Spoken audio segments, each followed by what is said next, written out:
No, man, but you got to keep going. What am I going to do, quit? That's not an option. You got to keep on keeping on.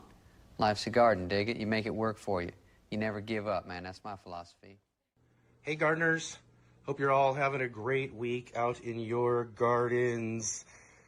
We're just getting started back up here in 2026. I'm out here in the studio getting things warmed up and ready to go for our very first episode back here on the show.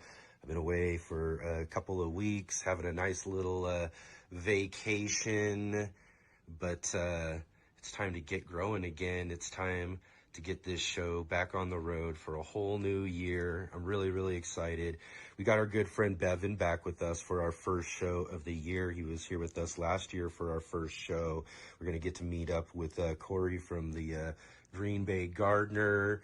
It's really exciting. We've got the studio all ready for everything to get going here. And hot seat is ready for me to get back in here so we can get going and get growing. All right, everybody. It says, let's get growing.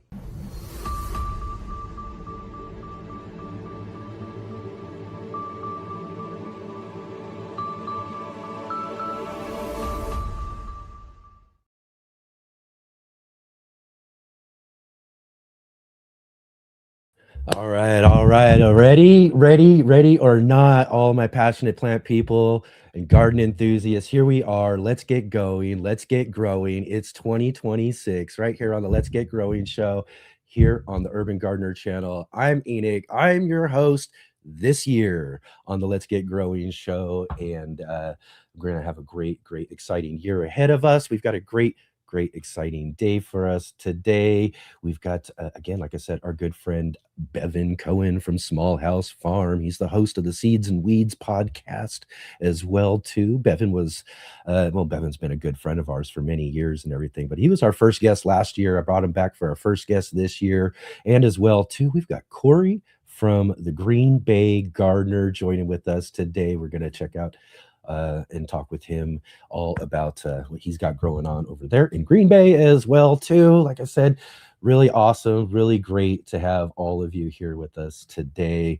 And right here at the top of the show, let's go ahead and click that like button, hit the thumbs up, as well as subscribe if you haven't. Bell notification to be notified of upcoming videos and live streams, as well as share with all your friends. Let them know about the Let's Get Growing show, which is now, okay, this is a great thing. This is now new this year in 2026. The Let's Get Growing show is now your 3-day gardening weekend here for gardening talk right here on the Let's Get Growing show. We've got our regular shows here, as you know, every Saturday and Sunday, 11 a.m. Pacific time, 2 p.m. Eastern time. And now, though, we have introduced our newest show added to the Let's Get Growing lineup. That's going to be the Green Room. Monday evenings at 5 p.m. Pacific, 8 p.m. Eastern. We're going to stretch out your weekend into Monday evening. Nice 3-day weekend here for us here on the Let's Get Growing show. I'll talk more about that and what we got coming up with the Green Room here in just a little bit later on in the show as well, too. Big, huge shout out to all of you folks who are joining with us here on the replay. Really great to have you here. Great to have you joining with us on your time. Definitely jump into our comments section. Let us know you were here. Let us know what you got growing on. I want to hear from all of you. I love hearing all them comments down in the comment section. So jump in the comment section and like I said, even if you want to just say hi, drop it in there. I want to hear from you. Let me know what you got growing on. And again, join the conversation with us here today. I've got something new for you all here too. Again, this show's all about live streaming, live conversation, live gardening conversation.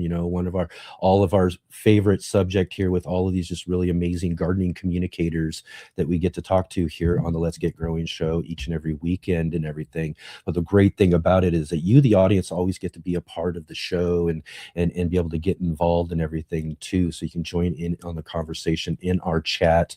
And we're going to do something new. We've kind of really done this already with the show as well too.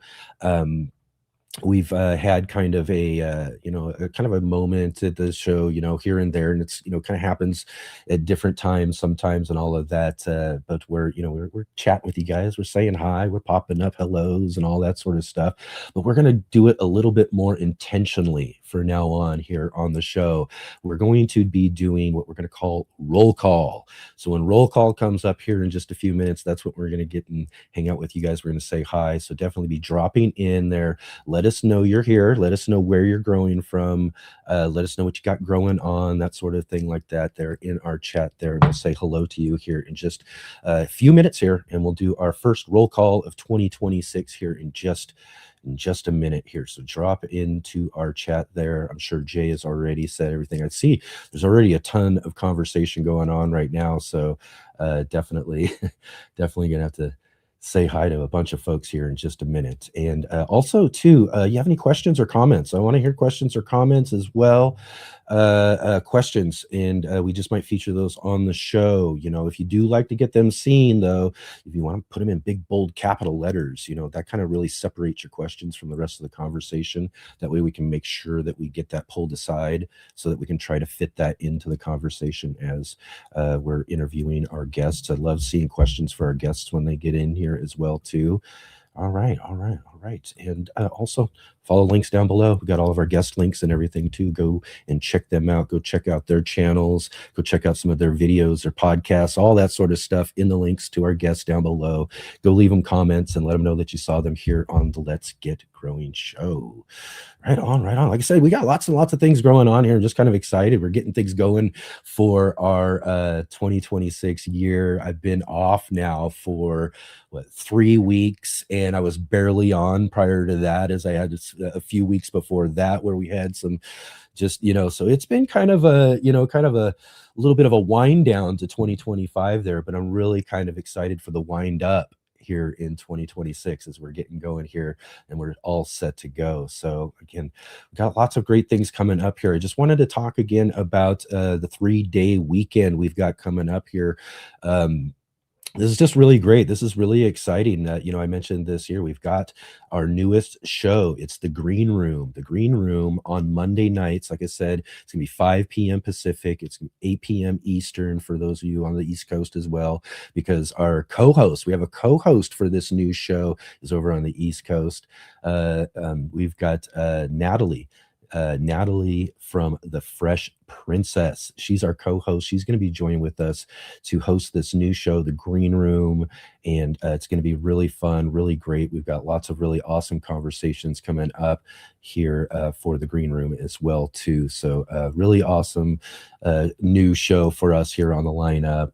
We got our good friends here coming up. They're going to be running a segment for us on The Green Room called Grow What You Eat. We've got our good friend Shawnee from Shawnee Grows. We've got Robin from Robin Gardens and Katrina from Sow and Tear teaming up like our buddies Mark and David and Paul do for our In the Garden on our Sunday show. We've got those three teaming up for us for a Grow What You Eat segment for our the Green Room show. So we're going to have them on for kind of what we're going to do with this first Monday here. Monday night is kind of a soft launch. We're going to be kind of taking it easy as well too. This is going to be our first show. We're going to have Shawnee and Robin and Katrina on with us. We're going to talk about their segment. We're going to talk about the show. We're just going to get ourselves introduced to the world, and then next Monday we're going to have our basically what's going to be our first real show. When you get down to it, we're going to have Joe Lample from Joe Gardner, formerly Growing a Greener World on PBS, and just a couple decades of just amazing gardening content and shows and things that he's done over the years and everything too. He's gotten to meet some amazing people, do some amazing he does these little Growing Greener World, little things, little docu video type meetups with all sorts of different farmers and gardeners and things, and just really awesome show. Joe's really great. We did an interview with him recorded before a couple years back, but this is a live show, and I kind of backed off from doing any more recordings for our live show. and I wanted to get Joe back, and he couldn't do weekends. So that was one of the reasons why we did start the green room. Was sometimes you can't get a guest on the weekends because the weekends just doesn't work for a lot of guests, and that was one of the things that was holding us back from getting Joe back on for a live show and everything. So him being one of the one of the big reasons. There were a lot of other ones, a lot of great reasons for this new show, but I said, hey Joe, you got to come in to help us launch this new show out and everything too, because it's going to be great. And so he's going to help us out and come launch it. And other than that, though, it's hopefully going to usually be a more of a 2-guest panel conversation. That's what our aim is on the green room, is for me and Natalie and a couple of other great gardeners, maybe some folks who've already been on the show on the Are You Following Me segment, maybe some other folks as well too. One thing else that this does is it opens us up into this new time slot, which makes it maybe a little more easier for us to get some Australian gardeners. We got some great Australian gardening friends, and that'll be making it easier for us to be able to reach out, maybe get some of them to join with us on the show. And then it kind of inhibits our friends over in the UK though a little bit, because it's going to be really, really late, like 2 a.m. or something like that. But if we got any friends over in the UK closing down any pubs over there and they want to just come over and hang out with us and all of that as well too, you can come sit up with us nice and late and everything too. But it's a new time slot. It's going to open up some new opportunities for us with guests and everything too. So it's going to be really awesome. So right on, everybody. We got lots and lots going on here today, and just make sure we got all of our things all set up here. Let's do this. This is our new thing here. I hope we got this ready. I got to double check here. I think Jay's got us ready, going through our real quick here. Although I think I just did see this jump in real quick before we do get going here. I just saw this because look at this super chat right off the bat. Brett Harden jumping in. Thank you, Brett, so much. He says, hey, everyone, I'm Brett from Omaha, Nebraska. I'm usually lurking and listening, but love how everyone is so friendly and welcoming. Love this community. Well, Brett, thank you so much. I appreciate the super chat. And again, everybody, thank you. This is one of the things we're going to be doing. And I hate to say it, it's something I haven't done really much in the past before, but we're going to be pressing and pushing out there for listener donations and super chats and all of that. But if you want to donate directly to the Let's Get Growing show as well too, we do have direct links down below in the description there to like Venmo, Cash App, PayPal, those things like that if you do want to contribute to the show. But I think we'll be starting up some memberships and things like that as well too. It's just, we got to get with the flow when it comes to all of that sort of stuff. But yeah, we'll try to keep it as light as possible around here. Let's do that, right? Okay. And right, let's get moving along here today. Like I said, we are kind of running just a few minutes here, but let's get started with our roll call today. This is a whole new kind of little side segment, a little more intentional hang out with you guys here for a couple of minutes, and then we'll get to our good friend Corey here, who's hanging out and waiting for us in the background here for our Are You Following Me segment coming up here in just a few minutes as well too, after our first break coming up. But yeah, this can be fun. I hope you guys like it. I hope you guys like my little bumper anyways that we just came up with here for this fun little part of the show. My name is Kevin. Yeah. That is my name. Yeah. They call me Kevin. Yeah. Because that's my name. Roll call. All right. That's it. Roll call time. So now here we are. This is where we're going to get together. We're going to hang out with you guys for a few minutes, catch up with everybody who's joining with us in the conversation. We do got our good friend Robin Gardens joining us from Chicagoland. Looking forward to learning about these gardeners, garden guests today. Yes, absolutely. We got some really awesome guests with us today for sure. This is great. Okay, and then we've got Rob's Attic joining with us. Rob's Allotment Gardening over in the UK there. Thank you, Rob, for joining with us there. He says, good day, y'all. How we doing? We're doing great. First show back, Rob. It's really awesome. It's great to have you back here with us as well, too. We got Muddy Puddles Farm from the UK as well, too. Hey, Muddy Puddles, how you doing? It's great to see you there. Been enjoying it. It was really great to hang out with you on your first live stream recently. That was really awesome. It's really great to see you getting in and doing that and jumping in here with the community and everything. It's really, just really great. Big Will Dog in the house. Great to see you. Great to see you, Will. Awesome to have you here with us. And of course, we got our good friend David from Bowtie Life. Triple G, greetings, global gardeners. Right on. Excellent. Val, back again with us in the conversation. It's always great to see you, Val. Thank you so much for being here. Really great. Again, great to have you here. And our first guest too, jumping in the conversation with everybody as well. He says excited to be on the show. Got Corey from Greenbay Gardener there in the chat. He's waiting in the wings right now here for us to get going here. I'm going to make everything a little bit tighter as we move forward, but this is kind of our first show back here. So we're but let's get going here. I got Shawnee Grows. Good day, y'all, from Minnesota. It feels like minus 12 degrees Fahrenheit today. Yesterday, she's harvested the garden lettuce, tatsoi, dill, Swiss chard. Still have cilantro and basil growing. Lots of great cool weather things growing there. Yeah, that's cold. That is cold, though. I mean, I feel like it's cold here. You know, I'm not a person who really likes the cold. As everybody knows, I am a summer heat-loving gardener. When it starts getting cold, and it's at that point for us here in Southern Oregon right now, too. So I can't imagine being up a little bit north like where you are, or our guest Corey as well, too. I mean, I got to imagine it's cold over there in Wisconsin. So boy, oh boy. Let's see here. Excellent. And we got Eddie joining with us. Excellent. Joining us from North Alabama. Excellent. Great to see you there. We got Craft Organics joining with us as well, too. Hello. Good day, y'all. Excellent to see you. Excellent. Farmer Marshall in the conversation. Excellent. Right on. Nice and easy there real quick here. Let me get back in here into our live conversation. I know everybody's been talking and everything.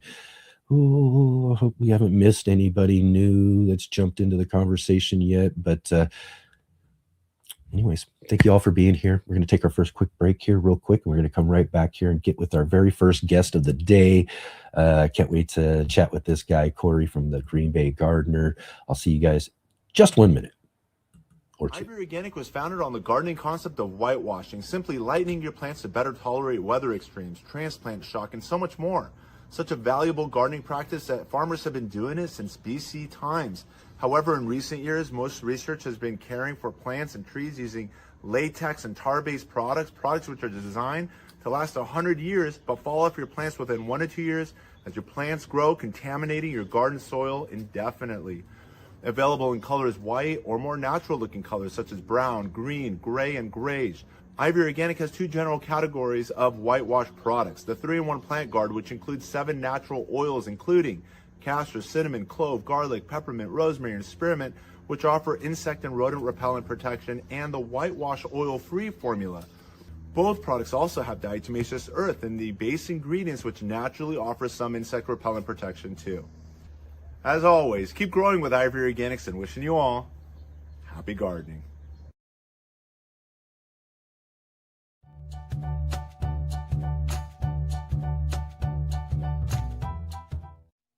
Hello gardeners, this is Brandy, the Suburban Gardenista, and I have your very first trivia for you for 2026.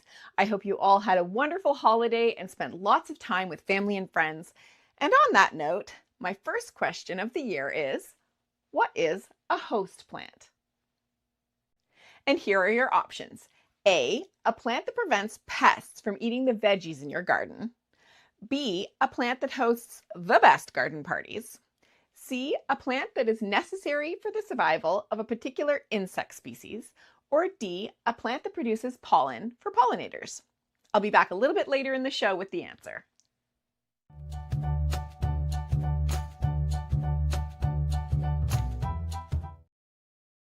All right. Excellent. And then you got to see our newest feature as well too here on the show. Now, I know those of you who've been regular on the show know that we've done garden trivia. We stopped mid-year last year. Our garden trivia, Sarah from Sarah's Seed Shop, she kind of had to retire her seed shop and move on and all of that. But now we have Brandy from the Suburban Gardenista back to do garden trivia with us here each and every week. So thank you, Brandy, so much for joining the team here on Let's Get Growing and doing our garden trivia. So do all of you know what the host plant answer is? And we'll catch back up with Brandy here just a little bit later in the show and get the answer to that question here. All right. Excellent, everybody. Here we go. Things moving right along here. We got our first guest waiting in the wings right now for our... Are you following me? Are you following me? Are you following me, dude?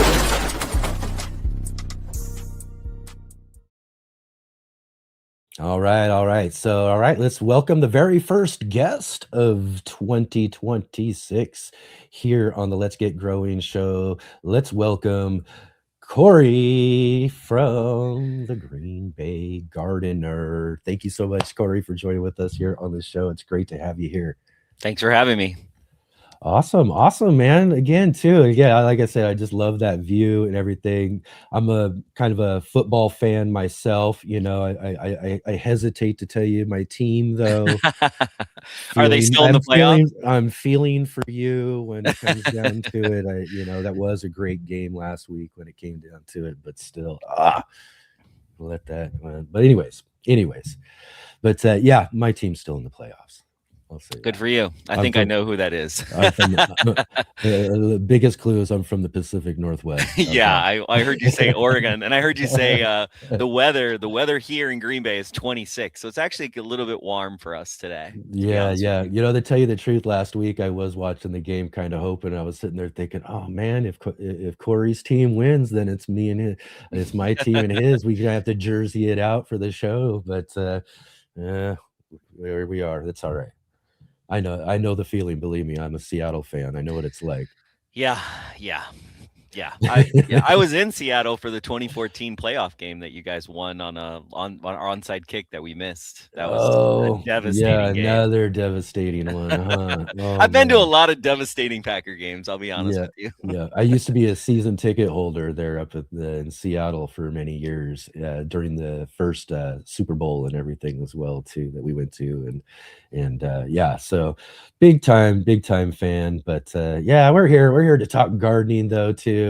Football's fun and all of that. It's such a sports. Everybody knows, even more so. I'm a baseball fan when it really comes down to it. That's when I'm gonna wear a jersey. That's when I'm gonna, I'm really out and out when it comes to my fandom. But how things grow. I mean, again, too, we were just mentioning there with folks in the conversation about it being cold there up in the north. You're in Wisconsin. It's known for being cold. I can see some kind of white streets back behind you there.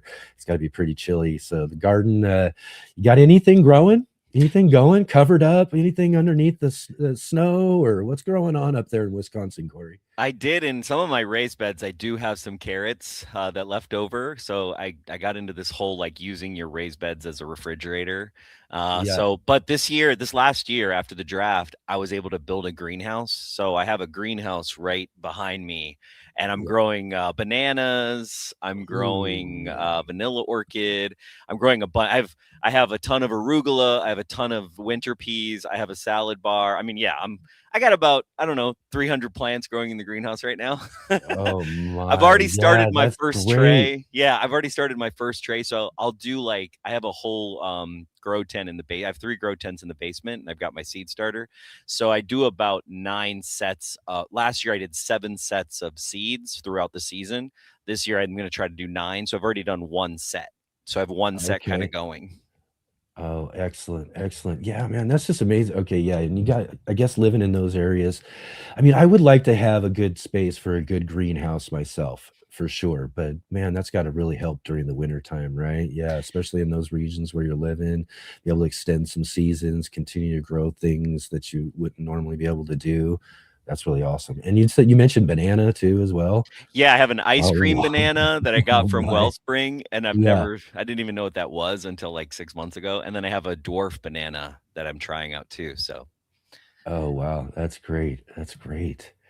Right on, right on. So tell me, real quick here again too, just tell us a little bit more, I'll give you just a minute here maybe, just kinda tell us just a little bit more about the Green Bay Gardener and this whole project you've got going there with your YouTube channel and all that sort of stuff Yeah. and everything. Yeah. I Tell us. well, to be honest with you, like I'm a noob gardener. Like Yeah. I only really started gardening when I moved back to Wisconsin. So I actually lived in Manhattan for 23 years and I never had south sun.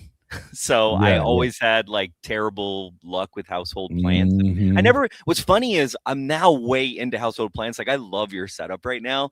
I went to Jungle of Niles in Chicago, which is this like huge Costco that turned into like household plant warehouse. And so Oh, that like would be now amazing. yeah, it's incredible. I drove down there. It's so incredible. I highly recommend everybody go down there. But what's funny is so I moved to Wisconsin, kind of back to Wisconsin after the pandemic, and I had this, green yard behind me like everybody has, and it was just grass. And I started with one small keystone garden from Vita Gardens.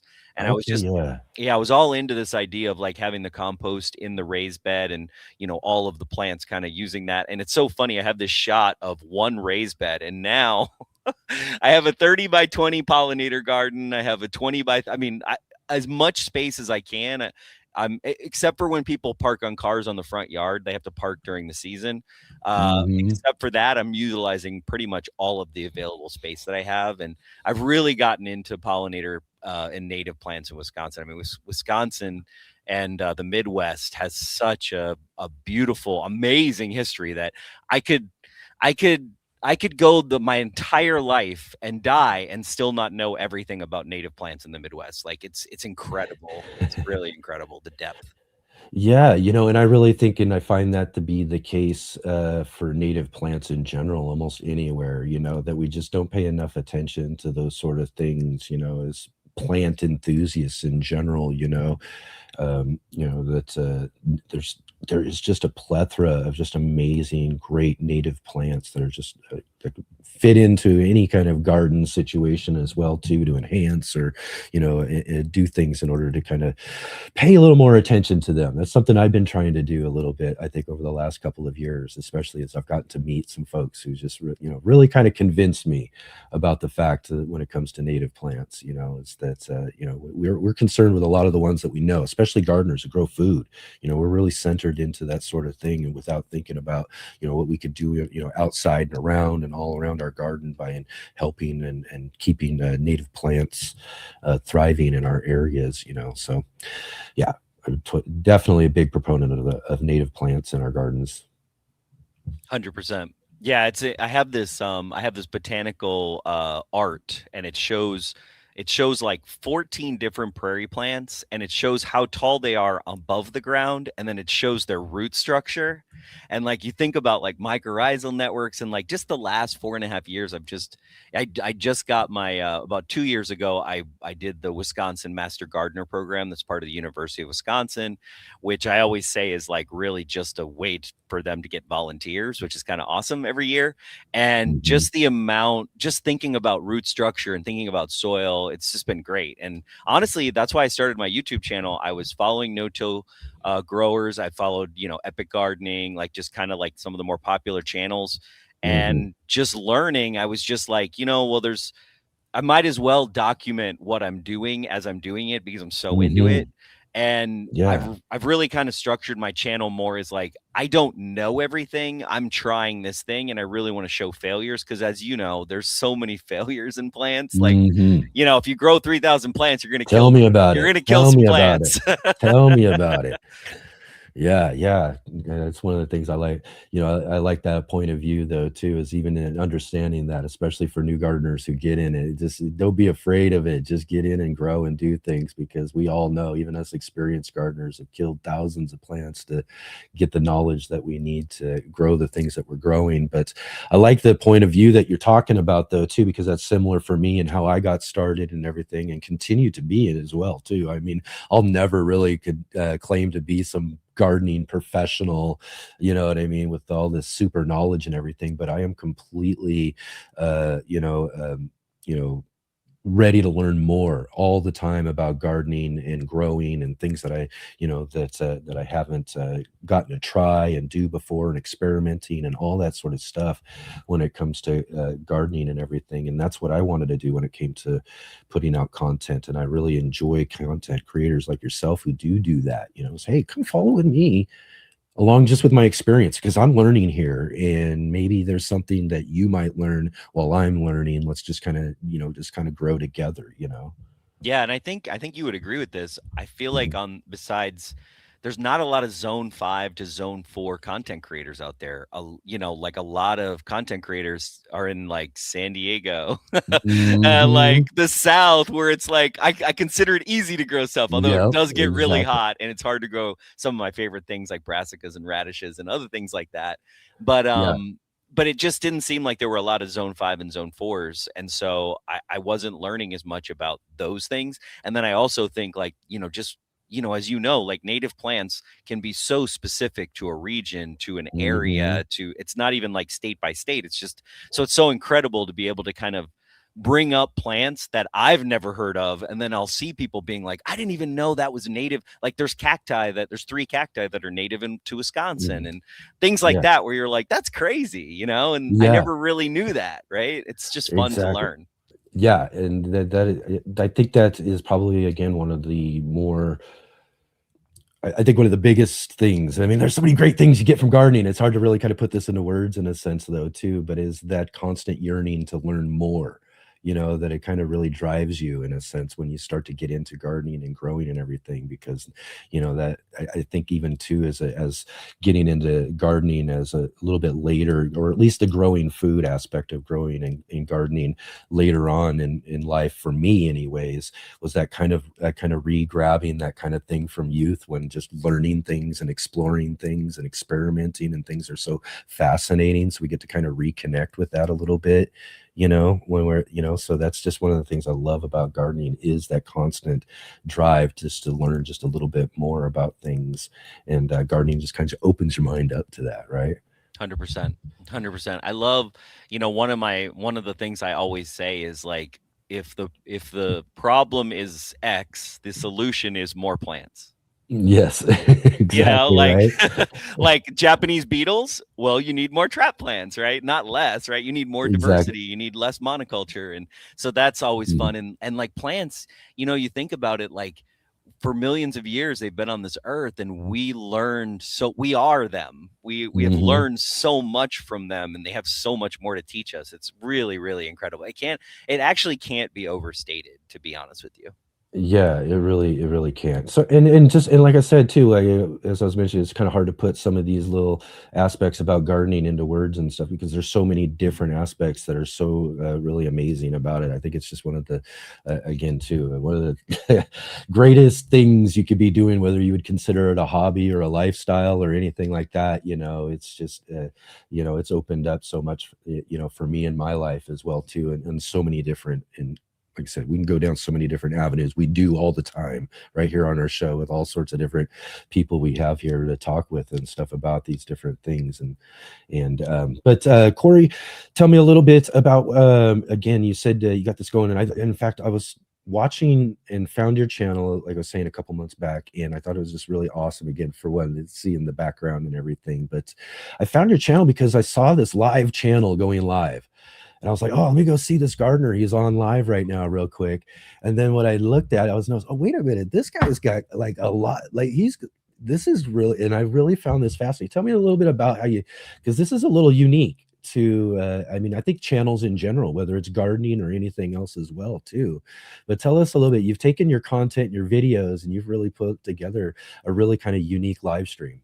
Yeah, it's really, the thing, I run the largest, my other side hustle is I run the largest Greenbay Packer fan website in the world, called Cheesehead TV. Oh, and, yes. and one of the things we kind of learned about YouTube is that, you have, as you know this, you have live, you have shorts, and you have videos, and you really want to use all the different features that YouTube has.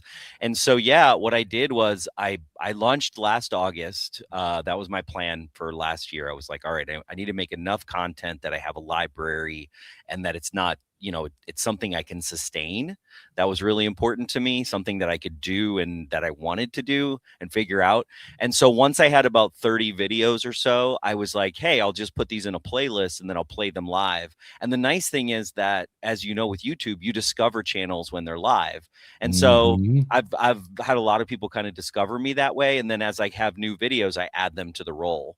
And so it's just a nice way for people. Sometimes people, it's so funny. Sometimes people just want to watch and they don't want to pick a video. They're just like, oh, just like they want to watch TV. You know what I mean? It's like, oh, I'll watch some gardening TV. Great. Okay, awesome. Let's go. So that's kind of why I do that. No, I mean, I thought it was such a genius idea. I was just like, this is great. What a way, because it did exactly what you said. Here I am just kind of perusing around, and and YouTube already kind of knows that I'm geared towards gardening and channels and I things wonder like how that they stuff. figured that out. Right. So here's this one that's popped up. It's live, and I'm a live streamer as well too. So that just caught my interest, and I pop in there, and wow, here we go. Now I've discovered Corey here in Wisconsin, and that's just I thought it was just such a great idea. Well, thank you. Appreciate that. Right on. I might have to get in on that. Now that we're talking about it, we're gonna see everybody doing these things before you know it. You're gonna start a new trend. I'm down. On YouTube. Right on, man. So tell me about, because we're in 2026 and maybe winter time and everything. Tell us a little bit about what you're thinking about and what you got coming up here for 2026. Anything new you're planning on for your garden? Anything for the channel? Anything like that? So many things. So I bought half my seeds. The other half are coming. So I just did. I'm about to launch a botanical interest unboxing where I go through about like 30 different things. I kind of do a mix of. I have basically on my left side is my veggies, and I obviously have flowers and everything in those. And then on my right side of me is more the pollinator garden. But I'm doing winter sowing in the milk jugs for the first time. So I'm doing a video on that. I know a lot of people have success with that. I had been doing cold stratification in the refrigerator, and it was kind of hit and miss for me for a lot of stuff. And then I just got territorial seeds. I'm going to do an unboxing. So there's like 4 seed companies where I bought all their stuff. Well, not all their stuff, but pretty much, pretty close. And so I'm going to do, I get so aggressive early. Last year, I started peppers. Like I already had peppers started by this conversation last year. And I'm not going to do that again. Okay. Like, cause I ran out of up potting ability for what I had. And I had to get another grow tent just because I was like, holy crap, I have too many things and they all got to get up potted. So I'm not going to make that same mistake again. But I have, like I said, I've started some stuff out. I've got the winter sows. I'm doing a bunch of wetland plants. I have a friend of mine who has 96 acres of wetland that's next to a waterfowl preserve. And I'm really interested in like, how do you, like I've looked through his land and he's missing a lot of stuff. So it's like, oh, can we populate his land with wetland natives? So I'm going to do a whole series on that this year. And, just kind of more of the same. I'm into it. We grew really fast. Starting in August, we got up to, I think we're at around 12,000 subscribers right now. And so I think that's pretty quick for like a 3-month channel, but, yes, it really is actually. Yeah. But yeah, so I do think, we've had a lot of support and people have been great about it. And I actually was at the airport and it was funny. I thought I was dropping a friend off at the airport and this woman like walked up to me. I thought she was going to say something about Packers or Cheesehead TV. And she was like, I watch your garden content. And I was like, oh dear. Just like, wait a minute. I'm getting known for something. That's so great though. That's awesome. Yeah, it was pretty cool. Right on. Actually, I almost forgot about a little bit earlier here. Robin jumped in here to talk about jumping for the word here. Asked about jumping worms. I haven't had any experience with these. I know people are talking about them and all. So Robin's interested to know, have you jumping worms reached the Green Bay, Wisconsin area? I have not experienced them. I do belong to a club called the Gardeners Club of Green Bay. And I know there are some members a little bit south of here that have experienced jumping worms. I know that Madison and the extension put out a warning about 2 years ago about them. I have not personally experienced them yet, but I know they're coming. Yeah. Again, too, that's just the thing about invasive species. They just sometimes there's just no stopping them in a way, right? Yeah, well, it's like it's kind of crazy. For the last 4 years, until this last year, I mean, Japanese beetles, they were like, for some reason, the Japanese beetles used Lombardy Avenue as a freeway or a highway or something, or they were living in the grass. I tried nematodes 2 years ago, and it somewhat helped by putting them in ahead of time. But what's crazy is, like I said, more plants is usually the answer to a problem. What I found was chokeberry. So Aronia, which is native. Chokeberry is a great Japanese beetle trap plant. And so I've been kind of experienced like that. Comfrey can kind of be a nice trap plant. So I have some strawberries that are nice. So I've also borage. Borage like chaos spreads throughout my entire garden. And so what I did is I started using those air pots, and I planted a ton of borage in these air pots, and then I would move the air pots wherever the Japanese beetles were to try to get the Japanese beetles to attack the borage. And it kind of worked. Like, it was funny. And so that's the kind of stuff I love to learn and then share with people. And so, because invasive species, it's really annoying. It can really be a drain on your gardening, I think, especially like you probably have a lot of experience with like indoor with whiteflies. Whiteflies are the bane of my existence now. They're the worst. They're the worst. Like, you think you got rid of them, and then 2 days later, they're all over a plant. They were all over one of my plants. I'm like, what is going? Why? Yeah. You got to try our good friend, our sponsor here on the show.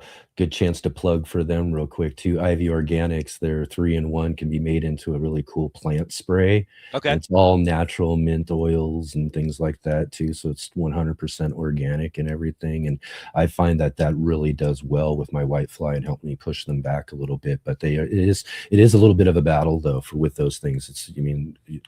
They're horrible. Yeah, well, I will try that out. I use the safer vegetable, which is like basically vegetable oil, is my understanding. It's like concentrated, so it's still organic. But it's just they're so fast. Home remedies are great too. If you got a good one too, those are awesome as well. Yeah. And I have had experience I have been supporting, I've thought about supporting birds. People are talking in the chat about Japanese beetles. I have seen by supporting more bird species that the concentration of beetles has come down. So there are some birds here in Wisconsin that will eat them. So that's been great too. Right on. Well, Corey, man, it's been awesome, man. Great. It's so really awesome of you to take your time with us this weekend and come and jump on and hang out with us and talk with us. It's really great to have you here. And anything again you want to let us know about your channel or anything before we sign off today? Well, I was gonna just follow me on Greenbay Gardener. I'm gonna move my camera so you guys can see my gardens. I'm gonna kind of give you a little shot of. There you go. There's the garden. There's the greenhouse right below me. And then where you see that yellow sign, that's the pollinator garden. Then over there is the vegetable garden. So, that's the other thing. Look at my friend's lawn. It's all white. And then look at mine. It's like, look at all that winter interest. Yes. I love it. It's just great. I love winter interest. But no, thank you for having me on. I really appreciate you reaching out. And it's 2026. It's time. Can't wait till the snow is gone and we got some plants going. And I'm actually gonna up-pot some household plants I got in Chicago right after this. So yeah, I'll tell you, that is just one of the greatest things about this time of year is that new anticipation of a new garden, a new season, and all of that sort of stuff. I hate to say again, to mention about the Green Bay Packers, but that's another thing on the mind as well too for us sports fans. We got new year, new seasons, new everything to look forward to. So let's hope for a really awesome 2026. It was really great to start it off with you, Corey, here. Thanks for being our first guest of the year. Really, really appreciate it. And I look forward to other opportunities to have you back on the show with us as well too, and to continue the conversation, man. So thank you for being here with us. Great. Thank you so much. You got it. Excellent. Until next time. Hey gardeners, thanks for tuning in to our show today. We'll be right back at it here in just a moment. I just wanted to take a second here to highlight our regular videos and features here on the Urban Gardener channel. Our weekly garden journals,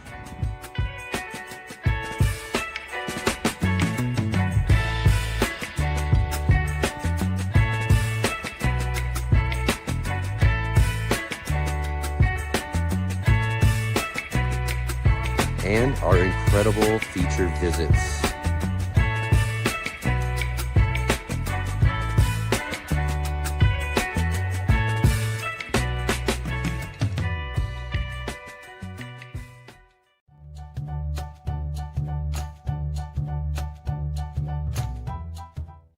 We're back with the answer to this week's trivia question. Do you know what a host plant is? The correct answer is C. Host plants are necessary for the survival of a particular insect species. A really good example of this is milkweed for the monarch butterfly. Without milkweed, we won't have the monarch butterfly. The monarch needs that plant to host its young. It will only lay eggs on milkweed plants, and those little caterpillars will only eat the milkweed. So that plant is particularly essential to the survival of that species. And there's lots of examples like this. For example, spice bush for the spice bush swallowtail, and the carrot family like golden alexanders for the black swallowtail. If you want to help support pollinators in your area, consider planting host plants for the native pollinators that visit your garden. That's your garden trivia for today. Thanks so much for playing. Enjoy the rest of the show and be sure to pop by at the Suburban Gardenista on YouTube and Instagram, and there'll be a link in the description below. Thanks again and happy gardening.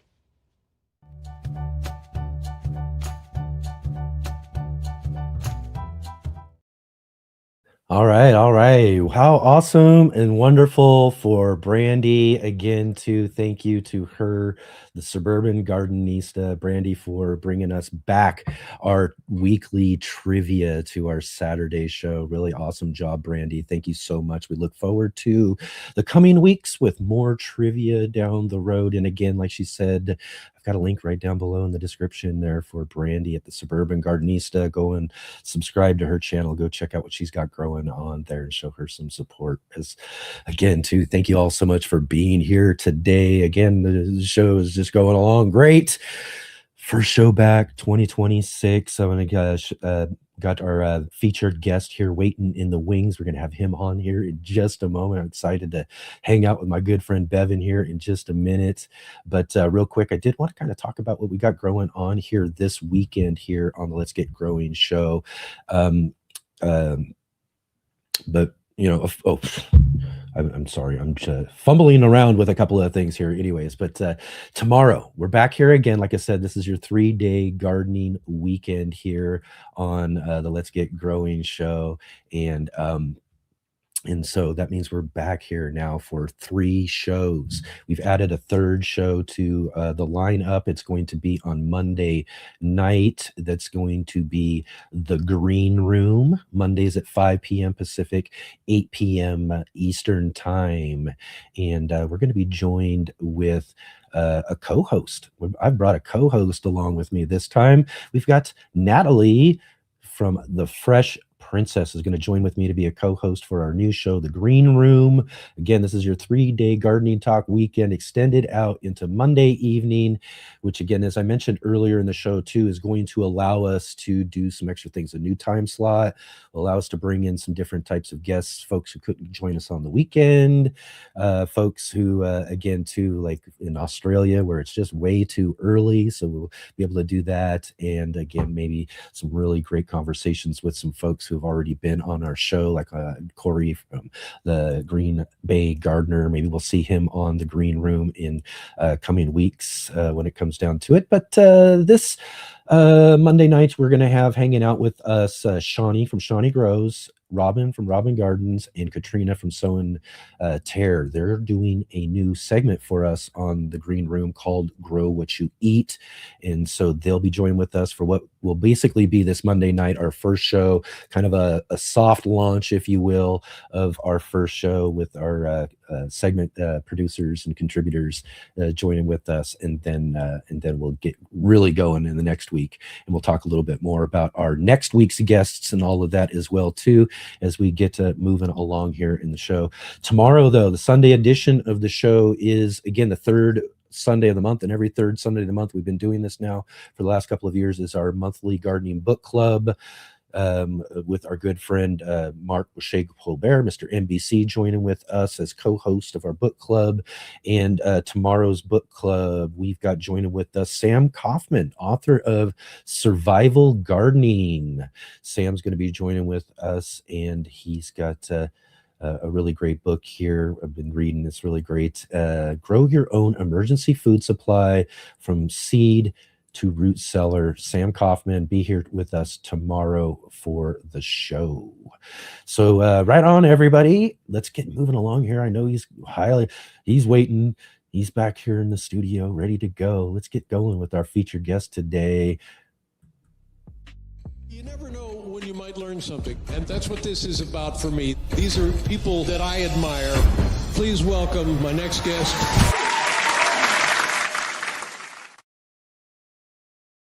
All right, everybody, let's welcome back to the show our first guest of the year, our first guest last year and first guest this year, 2 years in a row. We're going to make a thing about this, I guess, Bevin. It's great to have you here with us. Awesome. Bevin Cohen, Small House Farm, host of the Seeds and Weeds podcast. Great to have you here again, Bevin. How you doing? I'm doing great, Enoch. How you doing, man? I'm doing good. I got to adjust my lighting a little bit better right now, though, too. It's kind of bothering me today. But other than that, it's excellent. We're having an awesome day. You look great. I'm so excited to be here. Thank you so much for having me back. This is a great way to kick off the year for sure. Yeah, absolutely. Yeah, like I said, it was a great way to kick off last year and a great way to kick off this year for us here. Have a great conversation with you and talk all about what's been growing on. Maybe we'll start off with just a little bit about 2025 with you. You know, we're catching up. We haven't seen you since the beginning of last year. How did 2025 go? What were you up to? You know, tell us a little bit about some things and adventures Small House Farm for 2025. Awesome year, man. It was super fantastic. So when I was here last time, we were just about to launch a new book. We had Herbs in Every Season was coming out. Yes, great book. Thank you, man. That came out in March, and it was like a snowball down a hill after that. It was so busy promoting the book, getting out there. You know, we regularly go on the road to do gardening education programs anyways, whether there's a book coming out or not. But with the book, we had a lot of extra dates, and my publicist also scheduled us a lot of podcasts. I was on 60 podcasts last year. 60. Wow. 60. Yeah. Nice. So it was outrageous. I mean, I would do sometimes multiple in a row in the same day. So they kept me busy. They kept me out there. So I was on the road a lot. It was really so much fun. I got to go hit all my, favorite spots. There's a homesteading conference in Idaho that I got to go to. Mountain Rose Herbs had me out to their shop in Seattle. That was super exciting. We did a bunch of events in Texas. I did a big loop. It was really, really good time. Everybody seems to be really enjoying the book. So that's nice, right? Yeah. Yeah, it was a whirlwind. And so it was kind of nice, to be honest with you, as the year winds down, as the garden starts to wind down, how the garden gets that opportunity to rest. We had that opportunity to rest too. And I really, really appreciated that this year because it was so busy. More than others, man, right? Yeah, for sure. Yeah. No, it was great. It was great. Great book launch. Great to hear you're really, really busy and all of that. When it comes down to it, are you working? I mean, I guess you don't have to give anything away if you don't want to, but such a big project as a book is and all of that. Have you already started a new one yet? I mean, I can't imagine the work that goes into it, but after what you've just finished, you know what I mean? Do you jump right into it? Well, it's funny, I always like to take a break to recharge my batteries in a way, Yeah. So we did take a little family vacation and that sort of thing. But sometimes I compare these things to like ice houses built of ice, because you spend a lot of time building them and creating them and sharing them with people, but then they melt and they go away, and then you got to build something new. It's this promotional cycle that continues. So without giving too much away, while we were on the promotional tours for Herbs in Every Season, I was writing another book already that's already been turned in. So that manuscript is done, and we're in between projects. We've already started another project. So there's no really, rest here is it's a short window of rest. We keep really busy. But let me tell you this. So for this book that is coming soon, it's all about seeds, right? So we do a lot of writing about seeds and that sort of thing around here. And Heather, my wife, who is a fantastic photographer, she does a lot of graphic design. She's doing many, many things. She did the photos for this book. And so we grew in our garden last year as many different examples of flower formations, seed dispersal, seed creation, all these different things. So she could get photos of all these different ways that seeds are made and dispersed into the world. So we grew a lot of different things that we don't typically grow here at Small House. We grew a lot of flax, we grew a lot of peanuts, we did a lot of different things, and it was super fun. It was a lot of fun to grow stuff. You kind of get to a rut. You grow this, I grow how many hundreds of tomatoes every year. We had to cut back tomatoes to make room for all these other things. So it was really exciting and fun to grow those new things and watch Heather, work her magic. And it was a really cool project. And I'm excited again to be on this end of it where we yeah. But again, too, like you say, this end of it though, too, you're very similar like me too. It's like projects run along congruent with each other, you're kind of looping around and coming, it's just from one to the next and all of that too. So in some ways we're pretty just busy anyways, but putting, I guess, that finishing touch or getting projects behind and done and finished is always such a relief. It is. It's nice to give it away to somebody else to deal with now. It'll come back, once it goes through the editorial process, then obviously it ends up back on my desk and, so it's not over with. And then, but it's nice to kind of put pause on that project and focus our energy on something different. But yeah, we're very similar like that. Like I can't stop. I don't rest well. When we took our family vacation, I try really hard to focus on just where we're at and spending time with the family and that sort of thing. But I can't help myself. So we went to Barcelona is where we flew in. So we did a little coastal Spain trip. Man, right. That sounds amazing. Yeah, right. Really cool. But then because of the nature of who I am, I have to, what's the local cheese that they make here? And then I found these particular onions, they're called calçots. It's an onion that only grows in that region. And I was like, we got to find them. So, it's quote unquote, not a work trip, but, it was still got to find something fun along the lines anyways, right? Yeah, exactly. It's just, it's a lifestyle. That's what I always tell my wife. I'm like, this is just who I am. We just have to make the most of it, Yeah, we did 3 weeks off for our winter break this year, and I took the first 2 of them completely unplugged from everything, and it was so hard to do. It really was. And when it comes down to it, when you're busy doing things, but sometimes you've got to just say, okay, I need to at least unplug for a short period of time, get myself ready to go again and do that sort of thing. But it's hard. It's tough. I mean, I still spent all of that time though that I was unplugged from the show and doing all that stuff, propagating, transplanting, doing all sorts of. Absolutely. Right. I mean, it's got to happen. The plants need your attention. That's right. Yeah. So it never ends. But I mean, hey, it could be worse. We could be addicted to worse things, I'm sure. That's right. All right. Well, Bevin, one of the things we love about doing this show here is it's a live show, and we've got an audience here with us, and they hang out and they come in and they join the conversation. They're chatting and doing all things and stuff. But every now and then someone drops in a question, and we want to try to get in and see if we can't answer that question. And these ones look like they're aimed right at you, Bevin. Oh boy. Kelpie Capers Farm, Lori from Heirloom Tomato Addicts Anonymous says, can you tell me about the grape bean seeds that she ordered from you? Oh my goodness, really? Oh, that's cool. Okay. I think she's throwing you a pitch. Yeah, that's funny. You get to swing it out of the park. Here you go. Let me say a couple of things about this. So this Heirloom Tomato Addicts Anonymous Facebook group is fantastic. Oh, so Lori's if anybody's been friends with her for a while. If you're into tomatoes, get in there because there's some great people in there, all sorts of interesting varieties you'll get exposed to.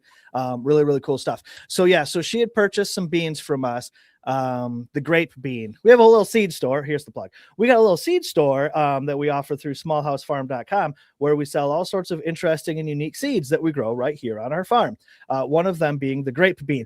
And this one's really, really cool. So this bean originally came to me. So this is, you could imagine like a cranberry bean. So it's kind of a maroon colored, very round seed. Down south, they call this a fall bean. right? So most of your harvest will happen in the fall. You're going to be harvesting these for dry seeds. Beautiful. It kind of looks like a grape, which is how it gets its name. Now, these seeds originally came to me from a lady named Deborah Grote, who is from Rhodes, Michigan. She lives in a little town right here in Michigan. She makes jewelry out of seeds. Beautiful, incredible jewelry, that sort of her thing. So she focuses on beautiful seeds so she can make this jewelry. And she had these beans. We were at an event together. She was going to make necklaces out of them. And I was like, I got to have some of these to grow. These are fantastic. So she shared some beans with me, and that was cool, right? So maybe a year or two has passed, and now I'm down in Appalachia. I'm in Pikeville, Kentucky, southeast Kentucky, for the Appalachian Heirloom Seed Swap, which is a very, very cool event. And I got these beans with me I brought to the swap. And a lady comes up to me and she says, "Where'd you get these beans from?" And I was like, yeah, let's kind of tell her the story about Debbie Grote. And she's like, no. This is like my family's bean. This is from down the holler, down the road. I'm like, what are you talking about?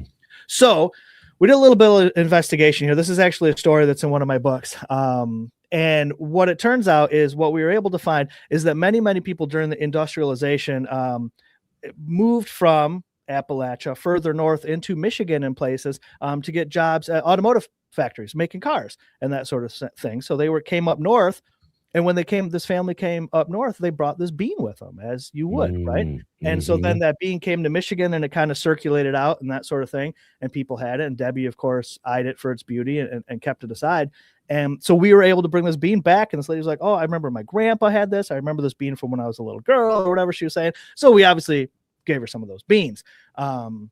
So it's technically an Appalachian variety.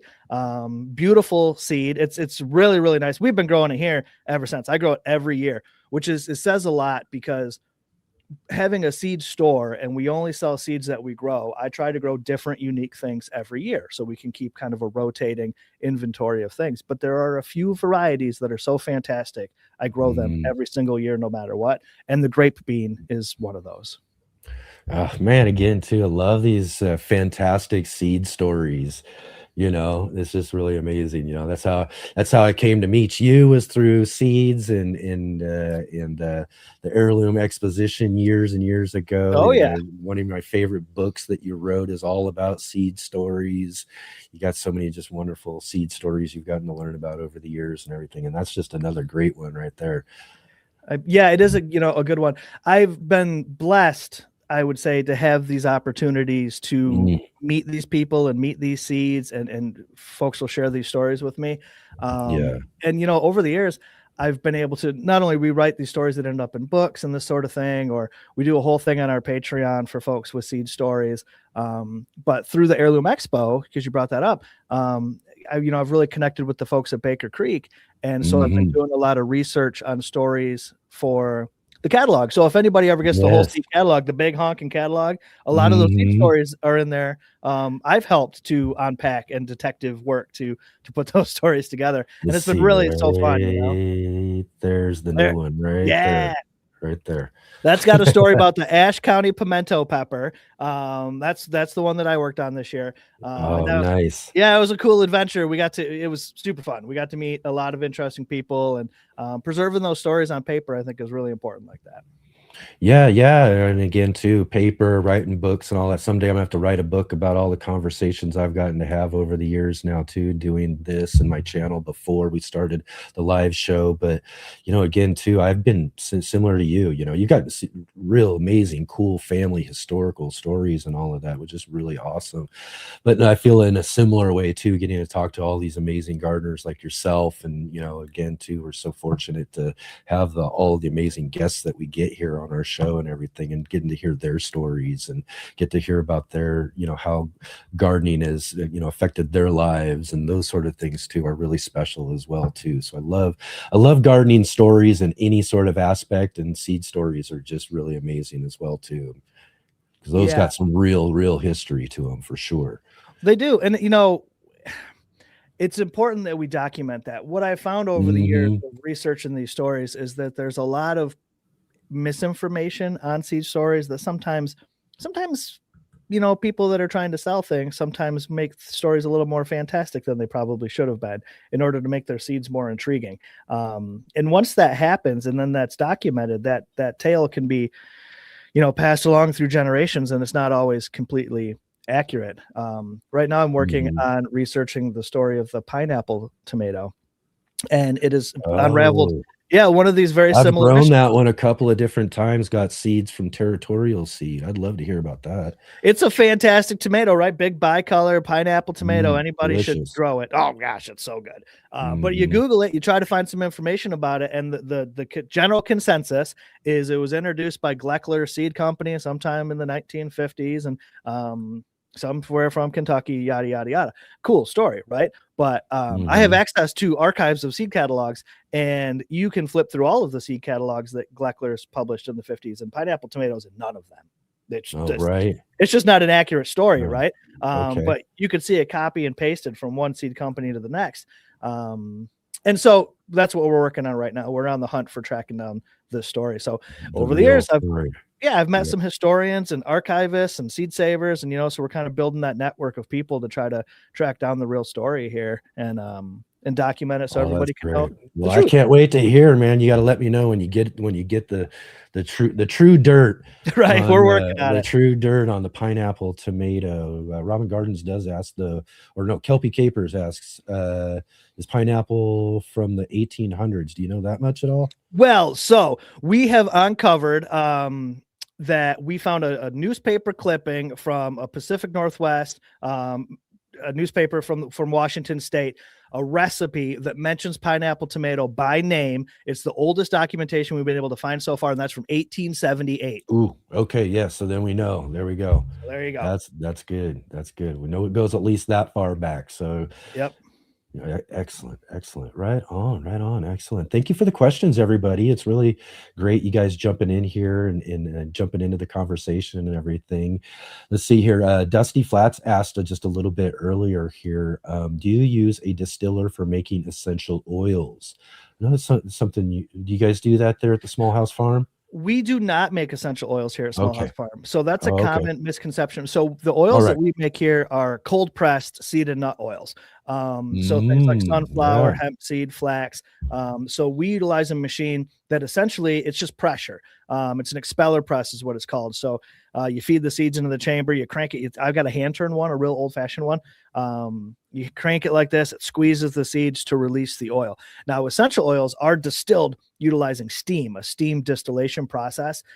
You might be familiar with like the copper kettles. It looks same thing you'd probably make booze with, right? It's the same type. Right. I was gonna mention moonshine, right? Yeah. It's the same type of machinery. Kettles.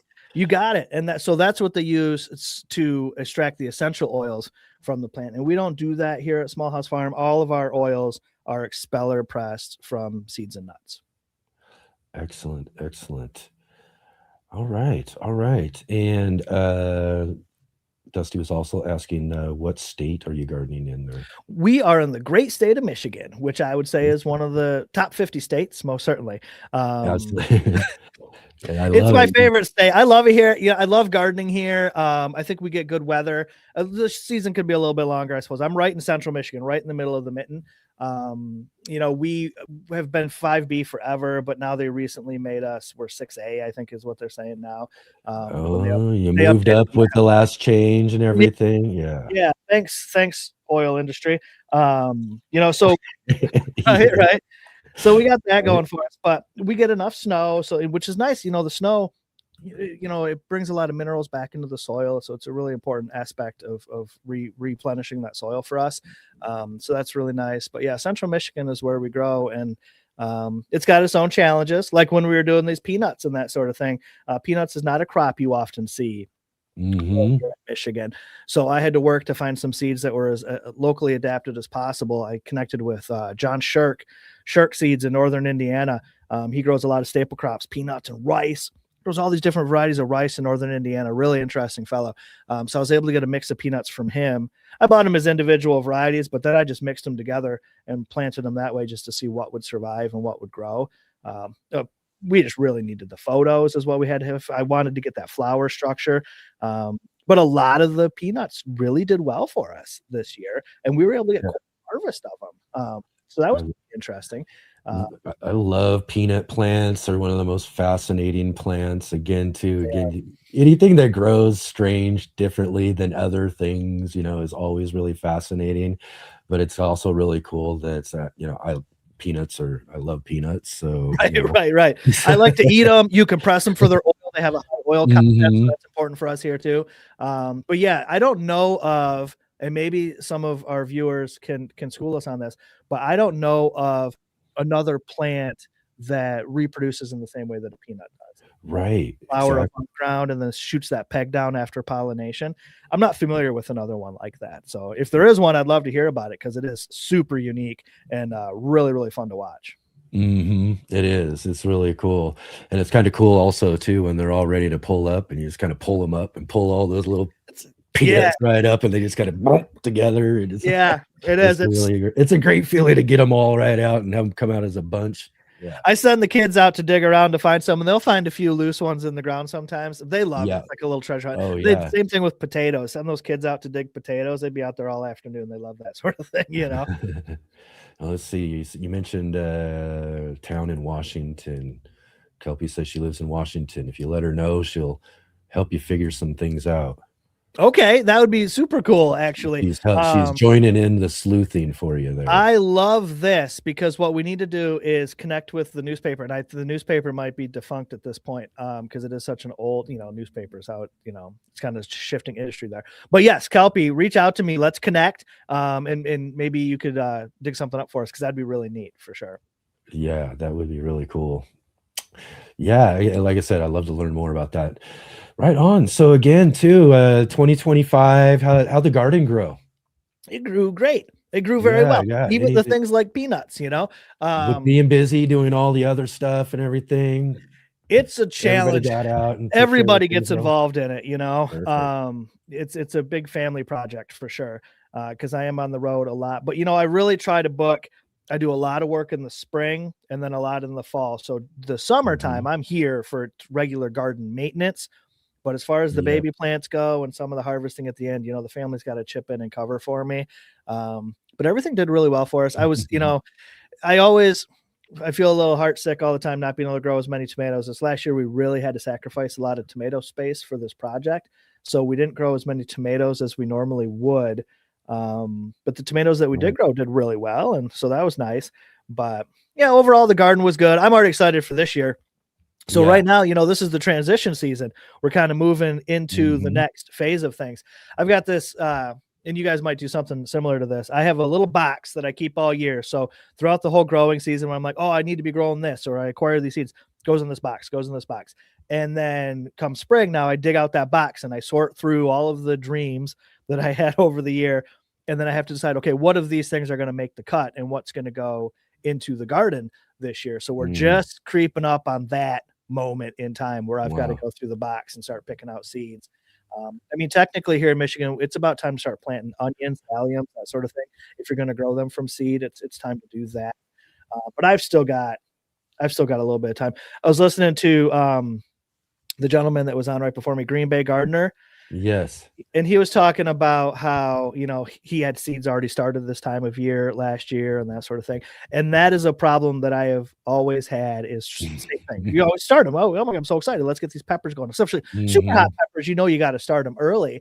I'm always trying to push it off. And one year we took a trip. It was a family vacation in between projects type of thing again. And it was in March. And so I was like, well, I can't start anything until we get back. We'll be around to take care of them. And so I pushed some things far later than I normally would to start those seeds. Yet all of those crops did great. Everything was fine. And I thought, oh, I've been working too hard. So I've been pushing a lot of stuff back until March now, even some peppers. And I still have plenty of time. For us as a seed farmer, I need these peppers to have time to get ripe, and I need eggplants time to get ripe enough for seed harvesting, which is beyond the edible stage. So I've got to get these plants going soon enough. So I'm always anxious about it. But now that year that I had to push everything out till mid-March worked out well for me. And I didn't have an issue with where am I going to put all these plants I'm potting up? Like I felt like I was looking at a mirror, listening to a mirror when he was talking about that. Cause I'm like, I have that same problem every year. I plan everything too soon. And I then where am do. I doing it? You really gotta make that decision though, is that like, okay, if I'm gonna be this anxious to get things going, and I just got to get this going now, then I need to prepare myself for the fact that this means more work. Right, Like right, he's right, talking right. about, we got to up pot, we got to make sure these things are ready to go. And it's good sometimes to get a good head start with peppers. Like you said, some of the harder varieties are going to be real slow growers. So having that couple of extra months before they get outdoors is really a good thing. I grow peppers every year. I love growing peppers. So that's the big decision for me every single year is, do I start them now and put in that extra work, or is it just going to be a year where I start a bunch, we'll get them close, just so it lines right up.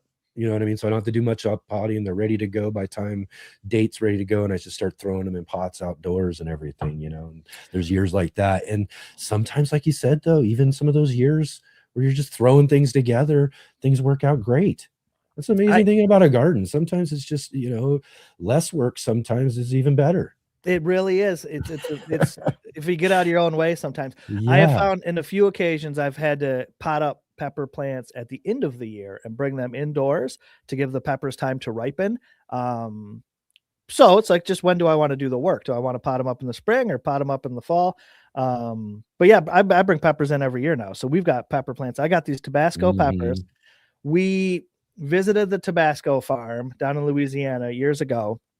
Went down there to get a tour of the place, see where they age the hot sauce, that sort of thing, and found where they grow the peppers for the sauce. And then, you know, somehow, you know, I don't know how it happened, but somehow some of those peppers ended up coming home with me, and I saved the seeds out of them.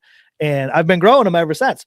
I planted those seeds in those Tabasco plants. I've been digging them up and bringing them indoors. I've had the same plants for multiple years at this point, and the stems are like, I mean, they're wood. They're wild. They're, you know, they're really, really cool. Oh yeah. Yeah, I mean, I love a good old pepper. I've seen some guys grow these big giant like trees before, and like, you got to be in a good region where, again, pepper plants can be perennials, you know, like you said, you can overwinter them and keep on growing, and they'll keep on producing and all of that. I got to overwinter. It's been a few years since I've done it myself. As much as I love growing peppers, I really should. I think that's what I'm gonna have to do here soon. I've got a grow tent for it. That's what everybody can see right here in the background. That's a nice big grow tent here in the corner. There he is. But I got room for it to do it. I just need to get into and have fun with it. Yeah, you know, it's like, I don't know, awesome. It is awesome. It's awesome. And then you got peppers earlier in the year than you would otherwise, and that's always really nice too, because, you know, the plants are just, they're constantly. Or through, if you got a good plant going, you can keep the good light and everything like that. You got them through the winter. Yeah, you know, exactly, and they're growing and producing, you know, you got to worry about waiting, and, you know, if you're overwintering well enough. But real quick here, Bevin, I did want to kind of go back on something real quick, because I saw a question come in here, because we were touching on peanuts. Is it still in here? Oh, I want to make sure. Oh, wait, maybe I lost it. I'm not sure.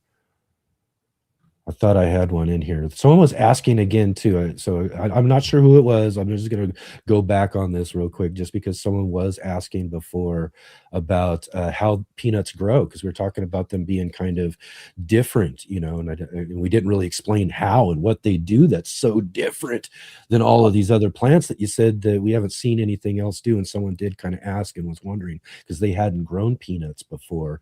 So you want to tell us real quick a little bit about how these peanuts make those cool little Sure. pods? So they make a flower. It's usually, you know, yellowish orange colored. It's in the plant family Fabaceae, so it's in the same family as a bean, and the flower kind of looks like a bean flower, a little bit like a pea flower, that sort of thing. And then when they get pollinated, so the flower is above ground, obviously. You got your plant. The flowers are typically lower down like this on the plant, and once they get pollinated, it puts out what's called a peg, which is essentially a shoot. It comes out of the flower and it shoots down under the ground, and then that's where the seeds will form, the peanuts, at the end of these little stems that grow underground. It's absolutely fascinating, because why does it do that? I don't know. I assume it's some sort of a protection against predators. They're trying to hide the seeds because they're so delicious, but I'd find it to not be very effective, because squirrels will just come dig them up anyways, you know, so you got to pay attention to that. That was an issue that we had for sure, but it's just absolutely fascinating that once that pollination, once it triggers that in the flower, it shoots a peg down underground, to make it seeds. Really, really neat process for sure. Yeah, and then after it shoots that little peg down, like you said, then it just blooms and forms similar to a bean in a way, but underground, and then, again, like we pull them up and everything like that. A lot of people I've talked to before even had no idea. They thought they grow off of trees and hang off of trees or something. Sure. Like a pistachio would or something. Sure. Right. If folks are really interested, you can go to our Instagram, which is Small House Farm. It's got little underscores or something. Anyways, go there, check it out. We got photos from when we dug up the peanuts and stuff, I think, on there if you wanted to go see them, because they're pretty cool looking. But it is, you just pull out that plant, it's got all these peanuts hanging off of it. It's really, really cool. And then technically, then you got to let it cure for a while so that shell can get nice and firm to protect the seeds that are in there. You can boil them, roast them. There's, obviously we save a lot of them for seed, sort of thing. Regrow them again. Yeah, exactly right. Because that's another thing too that folks might not think about if you haven't done it, but that's what the peanut is inside there. If you're eating roasted peanuts or whatever, that peanut is a seed. And that's the thing we don't think about. It's not a nut; it's actually a seed. And so, really great. Kelby Capers was jumping back in here again, wondering whether or not you can let her know about the history of the Bleu de Provence tomato. Did you know about that one? I do know about that one. I know. I bet you do know about that. I do know about that one. Okay, Kelby, you're putting me on the spot with this one. I know, exactly. So this one's interesting. So the Bleu de Provence is a tomato that we encountered on a trip in the south of France. So we were in Nice, at the city, which is right on the coast there. We were at a farmer's market there, and they had these beautiful Bleu de Provence tomatoes. And I had to have them, right? So we did bring some seeds back with us, which was a fun process. We fermented them at a hotel in Italy. We had to bring them on the train. It was many, many steps to getting these seeds back to the United States. But we surely brought them back legally for anyone paying attention. It was all on the up and up, most certainly. And then we got these seeds home and we've offered them. So because of our nature of getting them at a market in France and my poor French, my poor ability to speak French, I wasn't really able to acquire a lot of information from the grower when we brought them home. And I thought, well, I can hopefully research this on my own time. What's interesting about this is I can't find any history about it at all on the internet at all. I did find some information about the first blue tomatoes. The anisocyathin blush in the blue tomatoes was actually developed at a university here in the United States. And it probably was in the 1970s or so. Don't quote my exact date, but it's a relatively new thing, these blue tomatoes. So what this means is that the Bleu de Provence tomato is not a super old heirloom by any means. It's a relatively new type of tomato, but it's fantastic. And we grew it here in Michigan, and I was concerned about a tomato from the south of France and how it would perform here. And it did fantastic. It did awesome. But what was even most noticeable about it was I struggled with blight that year, the first year that we grew them here, very much so. And I lost a lot of tomatoes, a lot of plants with blight, but not the Bleu de Provence. They had no problems. Right up until frost, these things were pumping out tomatoes. So there's some sort of inherent disease resistance that these tomatoes have that's very, very interesting. But they're delicious. They're beautiful. They grow really well. And they came from a market in the south of France. And that's the best I could tell you, really. They sound great though. Absolutely. Right on. Excellent. And so like you're saying about getting things growing this year and all of that, anything else you're thinking about in the garden that you want to accomplish this year? Well, so every year we kind of expand the gardens a little bit. We'll do some new raised beds or whatever it might be. We built a big native garden last year, I think it was. No, 2 years ago. We built a big native garden, really, really beautiful. I had an oak tree come down, and then I had this big, stump. I'm like, what are you gonna do with that? So we kind of tilled all around this thing and just developed all these beautiful native plants. It's gorgeous. We have so many hummingbirds and bees and things coming around to visit this thing. It's really been nice. So this year I'm thinking we might expand some of the raised beds again. There's a guy not far from me that makes his own lumber. He's got a lumber mill, and the price is really fantastic, and it's local, so I like to support that. so we can get some wood from him and bring that back. And so I think that we might be doing something like that. I'm undecided. We got a few different random garden projects that are always in the works. Last year I built a wall, not a big wall, more like a decorative type of, as a border for a garden thing. And that was so much fun. I had so much fun with it that I was like, I got to find an excuse to build another wall somewhere. I mean, maybe I'll try that. I don't know. One thing that I'm really excited about, and it's not even for my own garden, is something that we're offering through our seed store. We're doing these mystery seed boxes. Yeah, when we were doing inventory, we were going through stuff. I have over the years collected hundreds, perhaps thousands of different varieties, right? And I've got them in freezers. They're on the other side of this wall. Seed, too many seeds I can't grow. And I mean, I could grow. I don't have the time and space to grow them all, is what I mean. So I thought we got to get these seeds out of the freezer and we got to get them to the people. So we started doing these mystery seed bundles. So it's a ridiculously good price. It's $25 for 20 packs of seeds. But you don't know what you're going to get, right? So really good, but you don't know what you're getting. They're all different. They're all sorts of just random, very unusual, rare things, herbs, flowers, vegetables, whatever it might be. And people have been going crazy for it. We just did it as a whim. We thought, well, let's just see if anybody wants to. Who wants to? Do you want to buy a box of seeds? You don't know what it's going to be. Well, turns out the people do, and they've been doing really well. So I'm really excited about that. And I'm hoping that the folks that do buy these seeds, that they will reach out to me and say, oh, this is how it's growing, or this is how this did for me, or do you know more about this variety? Or, and I'm open to that communication. So I hope that happens, but I'm just happy to get the seeds out. Of course, as we all know, that the best seed bank is in the soil. The plants, they need to be planted, these seeds do, not in a freezer. So I'm happy just to get them out and get them spread around. One of the seeds that particularly jumps to my mind right now is a cowpea, bright green seed. It's beautiful. And I don't see that very often. Cowpeas, they come in a variety of different shades and colors. Sure, I've seen some blue ones that I was really excited about, but these green ones, I was like, they came out of the freezer and I was like, whoa, your eyes like the wolf in the cartoon. I was like, look at this. These are gorgeous. So we've been getting those out to people to grow, and I'm just excited about that. I'm excited about other people growing. And I know that you know what I mean by that. Getting other people empowered with what they need to enjoy the garden. That's the best work we can do.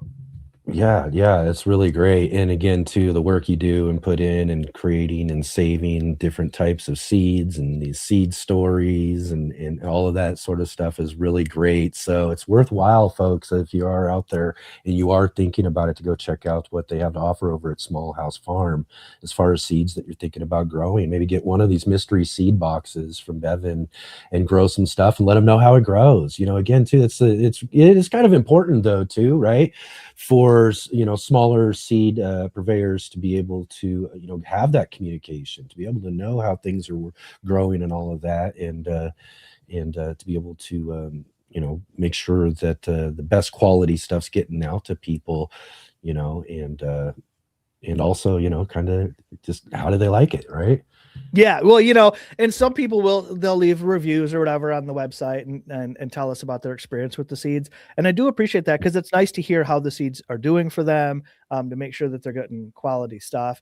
But the joy that people get from, they'll buy a bean maybe because it's blue or whatever. Oh, it's a beautiful thing, or, oh, this is an interesting story. But then they'll take it home and they'll grow it and they'll be like, this is the best green bean I've ever had, And that's a win, because if it grows well and it's delicious, they're going to try to save those seeds and grow it again. And that's really what we want to see happen. Right on. I signed up for the basil, lettuce, and radish variety trials this year. So fun. Right on. Yeah. Just have fun growing. That's, again, too, like you're saying, encouraging and getting people out there and growing and doing things. It can be just as exciting for us seasoned gardeners to help and see other gardeners get in and enjoy and have just as much fun and discover that fun that we know so well in the garden and everything, too. So it's great to be able to help inspire folks as well, too. That's why I also encourage people to be checking out the Seeds and Weeds podcast. Let's talk a little bit about that, Bevin. I mean, just really great. You're moving into how long? I mean, you started Seeds and Weeds when we started this show, right? Maybe. I mean, I don't know when somewhere around then, right? I think we're starting our 4th year this year doing it. Yeah. I think we started right around the same time. Okay, cool. Yeah. If I'm thinking about it, right? The podcast has been great. So last year we kind of switched up the format a little bit. Up until the first 2 years, it was just me, and I would interview folks a lot. You know, I'd have folks on the show, and you were on the show, and you were one of our first guests. And that's fun because it's cool to hear other people's stories and to learn from each other, and people want to come on there and promote their books and that sort of thing. And that was really, really cool. But it was a lot, as you know, to do. And I thought, well, let's mix it up a little bit. So starting last year, Heather started coming on the show, my wife, Heather, kind of doing a little co-hosting type of thing. Oh, excellent. Yeah. And it's been super fun. It's a really fun dynamic having her with me on the show, and people have been really enjoying it. Our listenership doubled or more. I mean, it's like almost immediately. And people were like, oh, this is a lot of fun. You guys are doing something really special here. And so we kept doing it, and the listenership has continued to grow. And, so coming into this new year, I was like, well, what should we mix up and what should we do different this time? I thought, well, you know what? I think we kind of got it dialed in right for a moment here. I think we should just keep doing it this way. So, we still have guests on, and we still do some interviews sometimes. And we've been just doing a lot more experiences. We've been doing tea tastings on the show, all sorts of just crazy stuff. This year, I think we're going to do some on location. We're going to film a few episodes on location at some places that we go, just to kind of, capture that energy a little bit of being at some different events. That might be fun to do. But it has been an absolute blast. And the feedback that we get from people is how much they learn from listening to the show, and it's fun, the kind of back and forth that Heather and I have, because she has her specialties and I've got my specialties. So we kind of pull the information out of each other. We're asking each other questions. We're learning from each other while it's happening sometimes. And the Seeds and Weeds podcast, I wish that we would have started it sooner. It has been, it's been such a blast to do. Yeah. I know why you keep doing it, because it's just so enjoyable to meet up with folks and learn from each other and share this experience. We're all having this shared experience, but we all experience it in our own unique way. So it's really cool to kind of highlight that. Yeah, exactly. And there's so much to learn. We're just in that kind of podcast age, right? And where we're all kind of just listening and doing things as we're doing things and all of that. And it's kind of just fun to kind of listen to people conversate about stuff. And through those conversations, I can imagine folks and listeners as, being a host in a sense too. I say this, I was just talking the other day to Natalie, who's going to be our co-host of the Green Room on Monday nights, our new show that we've got coming up here. And I was telling her, I says, get ready, be prepared, because it's one thing I didn't really realize when I got started doing all this stuff, the interview type format of what I was doing with the Urban Gardener channel, and then the Let's Get Growing show here. Now with having interviewed a couple hundred different people and gardeners and stuff over the last couple of years, it's amazing the knowledge and the things I've learned along the way, just through the conversations. So I can imagine that listeners, you know what I mean? There's just a conversation. We're talking about things and our interests and all that stuff. But look what we got to learn about peanuts today, and these stories about the tomatoes and things that come up through conversation. That's why doing this stuff is just so amazing and so fun. You and your wife, the dynamic is great. Getting those types of conversations as well too. When you get two people who are just really can work off each other and talk off each other and really convey things really well is awesome. I love those types of podcasts myself. But I do want to say though too here is I get what you're talking about when it comes to the challenge, because here we are, I love podcasts and podcasters to the point I love it, because again too is you set up, you do some recordings, you get to do the editing and set it all up, and then you release it and everything. You got to try the live world. The live world, booking and doing that sort of thing. I talk about booking the live world, and we know this because we spent on many different messages over 2025 trying to get you back on the show, and it's just working and doing and this and that and all of that it takes to do all that sort of stuff. But you know what? It is so much worth it when it comes down to it, Bevin. I'm sure you would agree as well too that when we get to do these sort of things, our shows, Seeds and Weeds for you, or Let's Get Growing here for us, these conversations are so valuable, so fun, and just from what we get out of it is amazing. But I know that viewers also can get a lot as well too. Sure. So speaking of live, so we have a Patreon community, right? So Patreon, for folks that may not be familiar, is kind of like a membership type of program. So they can join this community on Patreon, and there's all sorts of different perks that people get depending on their level, and some of the folks, they get these seasonal boxes. We put together these curated packages of all these different herbal products and things from the farm and seeds and all sorts of stuff. And we mail it out to coincide with the seasons. So they come with these seasons. And one of the boxes that we sent out last year had a bunch of different herbal teas that came out to everybody. And people wanted to know more about the tea. And we do an in-person tea tasting experience as one of our programs that we offer. And so we said, well, what if we try to do this as a live stream with these folks that got these boxes, and we'll drink this tea and this sort of thing. And what a nerve-wracking thing that was for me, because I'm the type of person where I'm like, well, I don't even know if this is going to work. How's the tech, and because Heather's the tech person here. She's, and she's like, just chill out. I'll set it up. If it's not perfect, it's going to be fine. Everything's going to be fine. It's live. Everybody's going to be real forgiving. And I was like, all right, let's do it. So we set up this whole thing. It was awesome. It was so much fun. And people were in the chat, and we were doing these things and drinking the teas, and we were talking, and the conversation went places that you never could have planned, right? It organically unfolded, and people were asking these questions about growing these plants or talking about this or harvesting herbs or whatever it was. And it was such a fun experience. I loved it. I don't know if I could do it regularly like you're doing it. I don't know if I can handle that, but it was. We added a third show, the weekly. Yeah. You're doing 3 a week. I did once in a year, and I was like, whew, that's enough of that. But it was really cool. And so we've been talking about maybe doing it again. And our Patreon over the last year, the membership has grown again dramatically, dramatic growth. And why not do it again? Like, sometimes just like with gardening, with anything, sometimes you just got to do it. You got to just plant that seed. You got to just get that plant in the ground, whatever it is, and see what unfolds and see what happens. And that's how we learn. That's how we grow. So we'll probably do it again. But the Patreon has been a cool way to connect with people on a different level. Really enjoyed that too. Lots of fun. Lots of fun. Yeah, I've tried doing that a little bit. I need to get back into that a little bit more as we're trying to explore some other kind of avenues of offering some different things in different ways. We're trying to this year, I warned everybody as we were finishing up last year, is that 2026, we're going to be trying to dig into your pockets a little more. Yeah, well, that's kind of how we started with the Patreon. Was we launched it around the same time as the podcast, and I thought, well, if people like the podcast, they'll join the Patreon. That'll help fund all the stuff because running a show costs money, and time and all these things. And so that was kind of the initial thing. Let's do this, and this will help pay for that. But they've kind of grown. They're still connected, but they've also grown very separately from each other.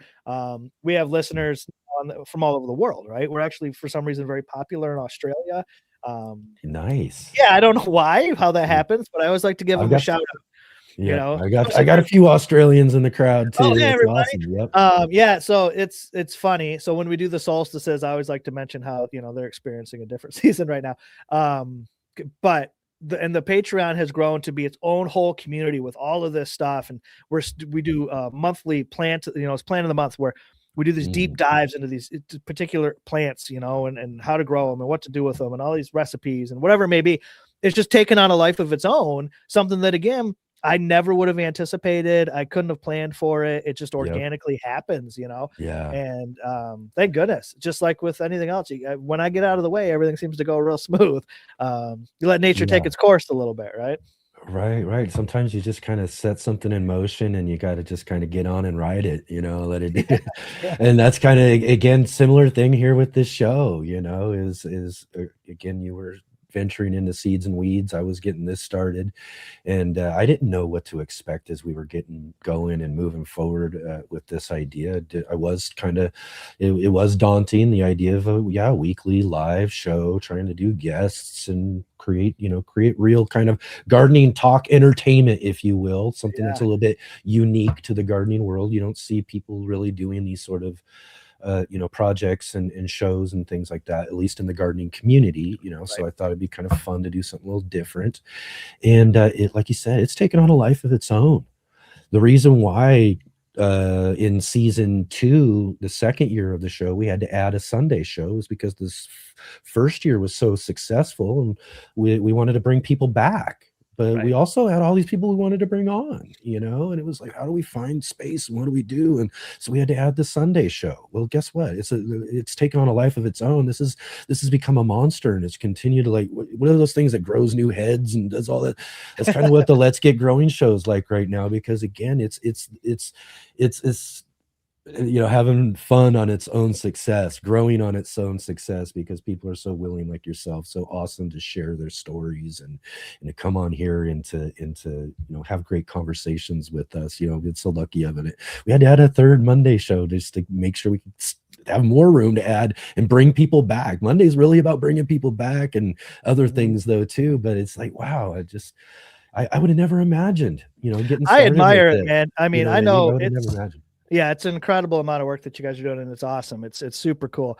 And to see the success. I've been on the show now every year. I've been on once, and I've noticed that every year there's more plants there around you. So things are growing well. They're growing well for sure. The crazy thing is that there was kind of a view at the very beginning of the show where I start, because I kind of came into the studio to kind of open up the year for our show at the beginning today, and you can see I moved a lot of plants around, and a few of them out of here actually. Oh, really? Oh, wow. Yeah. No, there are some that are kind of like right here a little bit, but yeah, I moved a couple of the big ones out of here, and so yeah, but but still, it's great. I love it. I love it too. It's awesome. Let's see here. Let's jump in here because I know there were some more questions. I want to get through this here before we run out of time today. Again, I got to be better. That is another one of my goals today, Bevin, or this year, is to be a little bit better at getting out on time on this show. Good luck with that. Yeah, people who know me, that's the best thing to say. Good luck with that for sure. Kelpie did want to say though, your French tomato did fantastic because Michigan, along with Washington, is the same parallel as France is. So yeah, that's probably probably helps out a lot that's the case, huh? So Kelpie, you grew the tomato, I assume. So hopefully you saved your seeds because that's a very unique tomato. I'm pretty sure we're the only place in North America right now selling those seeds. So get them, save them, because that's awesome. Yeah. All right. Let's see here. Peanuts again too. Big subject today. We love the peanut talk, but wonder if you could plant raw peanuts in the shell from the store. I suppose raw, right? Not cooked or boiled or roasted or in any sort of thing like that. If you knew that they were kind of raw, you could try it. I would really, I'm not sure. I would germ test them in home. Try them at home. Don't plant them out in the garden and see what happens. Like try getting those seeds to sprout at home, maybe. But who knows how old they are or the swings in temperature they've been exposed to. How they've been stored. Right. Exactly. Yep. Make sure you're getting from a reputable place. Get some good peanuts. Make sure your plants grow well, when it comes down to it. They're really cool. You want to have some cool ones. You want to get them to grow right. If you want some cool peanuts, we've got some on our site. So, like I told you, I'd mixed all those peanuts together to see what grew, and then I've left them mixed. So it's a real genetically diverse collection of peanuts. Oh, perfect. So that might be interesting to try. Dude, go check it out too. And along those lines, Muddy Puddles Farm says, I love the mystery box. Muddy Puddles Farm's in the UK. So she's asking, do you only ship within the US? Yeah, unfortunately, that's been a big struggle for us is international shipping. Like to Canada is so expensive, even though it's like I can almost throw a rock to hit Canada from here. Exactly. You know what I mean? But if you want to reach out to me individually, Muddy Puddles Farm, and maybe we could try to figure out something, but it's so cost prohibitive. It's to offer it widely, right? Yeah. It's just I can't imagine. It just seems like it keeps going up anymore. yeah, like everything else, right? I mean, it's crazy. Yep, that's true. Amazon's Okay. been killing me. I'm going to say it, because customers are so used to how fast and cheap everything can ship from such a large place like Amazon that I get that a lot where people are like, oh, how come you can't ship super fast for free? And it's like, well, so a lot of the seeds now we are doing free shipping on, actually. Oh, excellent. So it's $20. You got to hit the $20 mark, but after that, Mhm. yeah, the seeds will ship for free just to help Yeah. competitive. But Exactly. Spend that money, make it $20. Spend that money you'd spend on shipping, make it $20, get some good stuff. Dusty Flats asks, have you grown lentils before? we have, You we grow grew them. lentils? Yeah, we grew them last year as part of our experiment of all these different seed things. So What kind of lentils, plant are lentils from? so lentils come from lens is actually the genus because they look kind of like an eyeglass lens, the seeds do, but it's in Fabiaceae, so it's in a bean family, so it creates a flower that's similar, and the seeds are inside of a pod, just like a bean would be. They prefer dry but also cool. So that's an interesting mix of weather, most certainly, to get them to go. We grew them. They did okay for us. They did okay, not as great as we would like, not enough for us to even offer seeds of them. And what I noticed is that lentils have a tendency to shatter. So what that means is as they reach maturity, it's part of their natural dispersal mechanism is for that pod to open up, drop those seeds out. Right. So we have to avoid that as growers. So we have to harvest them a little bit early. So they do take a little bit of attention, but you could absolutely grow them. I don't know where you're from, you know what I mean? But yeah, give them a try. Southern Exposure Seed Exchange might offer seeds for lentils. Baker Creek surely does. They've got basically anything you'd ever want to grow. That'd be a good place to check. Or Native Seed Search. If you're in the Southwest part of the United States, they've got a nice selection too. Excellent. Thank you guys again too for all the wonderful questions for our guest today. Just got some really good stuff from everybody here today. Where is it at? What did I do? Make sure we get that going. Anyways, Bevin, thank you so much. Too. This is just, I know. Literally, what are you doing around here? You've only got 2 jobs, 3 jobs, 4 jobs. How many things are you doing right now at this moment? A few. A few. And this is the one thing I always when I talk about too is like the one parts that I try to work the best at or get better at is these moments too where again I've got to pay attention to something else while I'm paying attention to you and I'm doing a few different things at the same time and all of that and then I get caught sometimes and I'm like but that's all a part of it. Whatever, we're here to have fun. We're having this great conversation and boy, we got to even learn a whole bunch about a few cool things: lentils, peanuts, some cool varieties of tomatoes and everything. Things you can also get, like you just mentioned, the peanuts and those different varieties of tomatoes and things. Go check those out at Small House Farm as well. Mystery seed boxes. Anything else you want to let us know before we let you go here today, Bevin? I don't even know. I mean, if folks want to stay connected with us, obviously they got the website. We talked about the Patreon. They got the podcast they can tune into. There's so many different ways. So whatever kind of platform you're into, we do have a YouTube also. Since you're on the YouTube, we got the Small House Farm. If you're into that sort of thing, obviously you're into it in some degree because you're here. But whatever, let's stay connected. At the very least, show me what you're growing. I would love to hear about it, especially if you get some seeds from us. That's the most fun for me is to hear what brings other people joy. Yeah, absolutely, for sure. And what brings me joy is all of these wonderful conversations here. Let's Get Growing show with awesome folks like you, Bevin. Thank you so much for taking your time here to be with us again today to help us launch our 2026 again. And hopefully we'll figure something out down the road here this year and won't have to wait a whole nother year to see you back on the show. But it's all about schedules, though. That's how it works. But hopefully we'll get a chance to talk with you here again soon. But thanks again for being here with us today. Hey, thanks for having me, Enoch. I really appreciate it for sure. Thanks, everybody. You betcha, Bevin. Thank you so much. We'll see you later. Bye.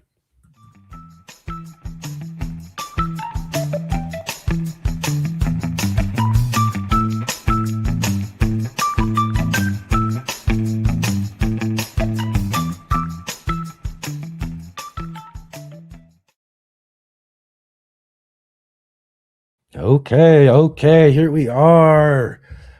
Whole nother Let's Get Growing show, all wrapped up here with our conversations with our great guest today, Corey from the Greenbay Gardener. How awesome to get to meet up with him there and learn all about what he's got growing on there in Wisconsin, and then over in Michigan, our good friend Bevin Cohen, like I said, joining with us here. First guests of the year, first show of the year, all winding down right now. Again, thank you all so much for being here. Thank you to our guests. Again, go and check out the links down below in the description below. We've got links to all of our guests, Small House Farm, where you can find all of those great seeds and all of that sort of stuff. You can find the Seeds and Weed podcasts, all of that. Go check out the YouTube channel. Go find a place where you can drop either Bevin or Corey a comment and let them know that you saw them here on the Let's Get Growing show. Help show some support for our show by going showing some support for them. Go leave a comment. I really appreciate it when you guys do that there. But right on, we got still a few more things we got to get going on here too. I mentioned earlier tomorrow's show. Tomorrow we're back at it again here, 11 a.m. Pacific time, 2 p.m. Eastern time. We're going to have our monthly gardening book club with Sam Kaufman, author of Survival Gardening. We'll have him joining with us here to talk all about this really great book, Survival Gardening, Grow Your Own Emergency Food Supply from Seed to Root Cellar. And then on Monday, we've got the Green Room. It's our new show, our third show, your 3-day weekend here on the Let's Get Growing show. We got the Green Room with our new co-host for the Green Room show, Natalie, the Fresh Princess. She'll be joining with us here this Monday, as well as we'll have our friends Shawnee from Shawnee Grows, Robin from Robin Gardens. You've been seeing them in our chat here with us. Katrina from Sow and Tear as well too. They'll be joining with us on Monday night to talk all about their segment, Grow What You Eat, which will be airing during our Monday night The Green Room show with Natalie and Enoch. We're going to have lots of great, amazing guests that we're going to have coming up throughout the year. Like I said, it's an opportunity for us to get some folks who can't do weekends to be guests, like the very next week, which will kind of be, it'll be our second show, but kind of our first real guest show, where we're going to get to talk to Joe Lample, Joe Gardner from Growing a Greener World on PBS and several other shows and projects. Joe Lample will be joining with us live on the show. Joe's been with us before. Like I said, we've done a recording with him, but now because he can't do weekends, we can have him on a Monday evening. He's going to help us get going with the conversation there next Monday, not this Monday, but the Monday after next. And then next Saturday for our show though, too, because you want to be back here for next Saturday on the show. We're going to have joining with us next Saturday. Yes, our good friend from Garden Like a Viking, Nate Murray, will be back with us again next Saturday for the show. And then, of course, we're going to talk with Spoken Garden. We'll have Spoken Garden with us, joining us for our Are You Following Me segment. They've been on before. It's going to be great to have them back on and catch up with what they've been doing since we've had them on the show last. So again, Nate from Garden Like a Viking and Spoken Garden next Saturday on the show. And then next Sunday too, we get to welcome our good friends here on the Let's Get Growing show, Christopher Bransdahl, growing from the mountains of Norway, and our good friend Kang Star of the Pepper Lovers community, growing out of the Lone Star State of Texas. These two guys are my original live stream cohorts, and it's always great to catch up with them every couple of months. And this will be the first time for 2026. Start the year off right and get a good conversation with them. We'll catch up and see how Christopher's grow room. He's got a really great grow room. He did a live stream a little while back ago. We got to check on it. We get to catch up with him and see how things are growing for his grow room and all of that too. So I'm excited to see them next Sunday on the show. So we got lots of things, great things coming up here on the show, everybody. So real quick here too, before we finish up here as well. Oh, wait a minute. I got to mention one more thing too that I didn't mention. I'm just noticing this. Maybe I'll talk about it a little bit more as we move on into some of our tomorrow's episode and later on. But there was one other thing I wanted to talk about. We'll do it real quick here before we finish up the show. During our breaks, we've got our new trivia with Brandy, which is really great. Again, thanks to Brandy for doing that. But I want to include just like a little new thing that I want to include in there, and this is going to involve all of you viewers. Maybe it'll be some of our contributors right now to get us going and all of that. But what I would like to see is you viewers who watch the show contribute some garden pictures or just photos of gardening or anything garden related or anything like that that you have throughout the year, and you can just and you can just send us photos. Here, I'll put this up here. I'm going to put this up real quick here, and we're going to put up snapshots of the week. This is kind of like a little just a little thing I like to do, kind of a thing that we can do for the audience as well too, is we can get some cool photographs and pictures and things that you've got coming from your garden, and then you can send them to us and email them to us, and we'll set them up and put them up on a nice little snapshots of the week card like this. And maybe it'll get to the point where we have enough snapshots, we can have different ones throughout the show and do all that sort of stuff. But for now, we'll be getting some snapshots from myself and contributors and other folks as well too. Maybe we'll reach out to some guests and things like that. Who knows? But we'll try to fill out and create some cool snapshots of the week from our gardens right here on the Let's Get Growing show. And you can, if you do have some pictures, and that could be seed starting, like I said, all sorts of different things. Do you have maybe you've got a beehive, or I don't know, let's just think of all sorts of different cool things that you could take some cool pictures of, send them in and submit them to us here on the Urban Gardener. And you can do that at this email right here, theurbangardener@mail.com. That's at mail.com. Not Gmail, but at mail.com, the Urban Gardener @mail.com. And you can send me pictures. Tell me, of course, your name, where you're growing from, your city and state or country, all that sort of stuff. And maybe tell us a little bit about the picture. You know what I mean? Something like that. And send those to me at that email there too. And we'll start putting those up as audience and listener viewer submissions to our snapshots of the week. I'll talk more about that. Hopefully I'll remember to get that at the top of the show too, so we can make sure we're getting folks who are in at the top of the show in on that as well too. But yeah, that'll be really fun. A cool little new little extra edition. We've got other things like our roll call. Remember roll call. If you're joining with us here later in the show and you weren't here at the beginning, come join with us at the beginning of the show too, and come in and do a similar thing. Let us know where you are, city, state, country, that sort of thing. Let us know what you got growing on, that sort of thing, and we'll do a little roll call shout out with everybody at the top of our shows. That's going to be a fun new thing we're going to do on each of our shows, both I'm used to saying both, but now it's 3 because it's a 3-day weekend around here. But for each of our shows, Saturday, Sunday, and Monday. And same thing with that snapshots of the week. Maybe we get enough of them and we can have different ones throughout our shows, both Saturday, Sunday, and Monday too. But yeah, again, everybody, lots and lots of great things coming up here on the show. Oh, you know what? And here it is too. And I was so bummed. Again, I'll put this up for the show tomorrow for sure. I knew I made this. I was wondering what I did. I thought I forgot it, but for our green room, I did make a card for it. Shawnee Grows, Robin Gardens, Sow and Tear. They're going to be here with us. Oh, and I'm sorry we got our logo over your face, Robin. Jeez. But we got these wonderful ladies are going to be joining with us as our guests for the green room. I knew I had a card somewhere for that. We'll get it together. It's just the first show back of the year. I mean, come on. We got to have a little glitches here and there as we're going along, right? Nothing's perfect around here. Oh, right on. Yeah, Shawnee. Sorry, I knew I had it. I just forgot. I didn't see it at first, but there it is. I'll make sure I say that and shout that out for at the beginning of the show. Tomorrow as well too is on. And then we'll see you all on Monday. Dusty Flats. Wish I had took some.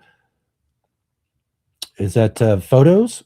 I don't know, you can always take photos if that's what you're talking about. Take some photos, submit those photos, like I said, to the Urban Gardener at mail.com so that we can put those photo submissions into our snapshots of the week. All right.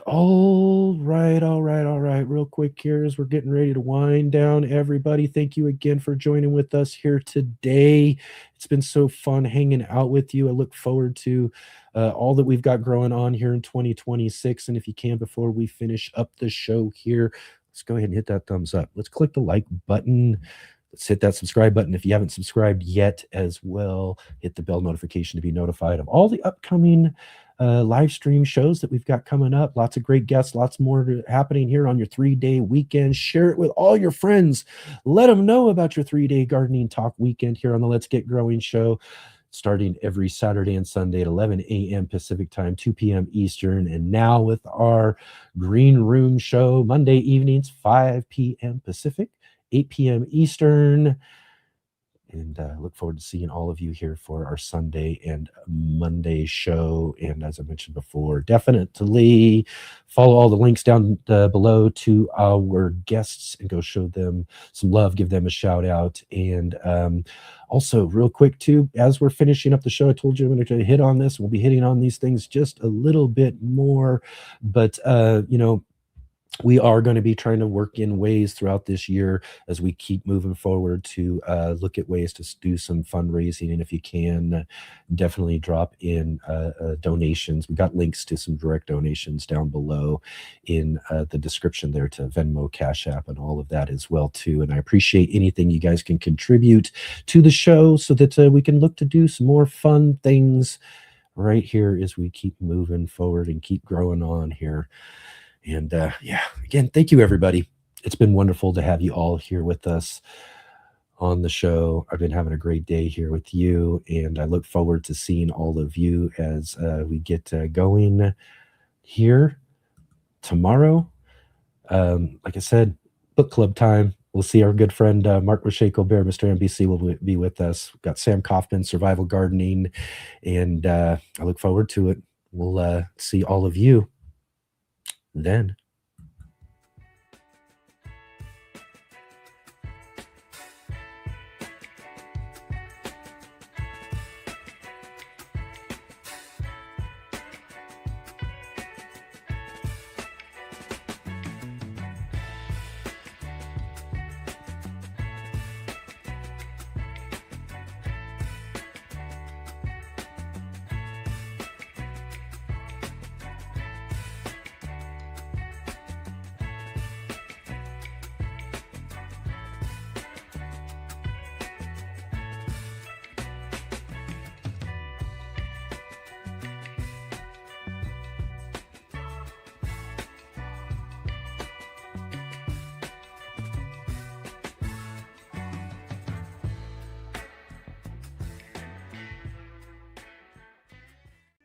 The ugliest plant in the world, but I love it.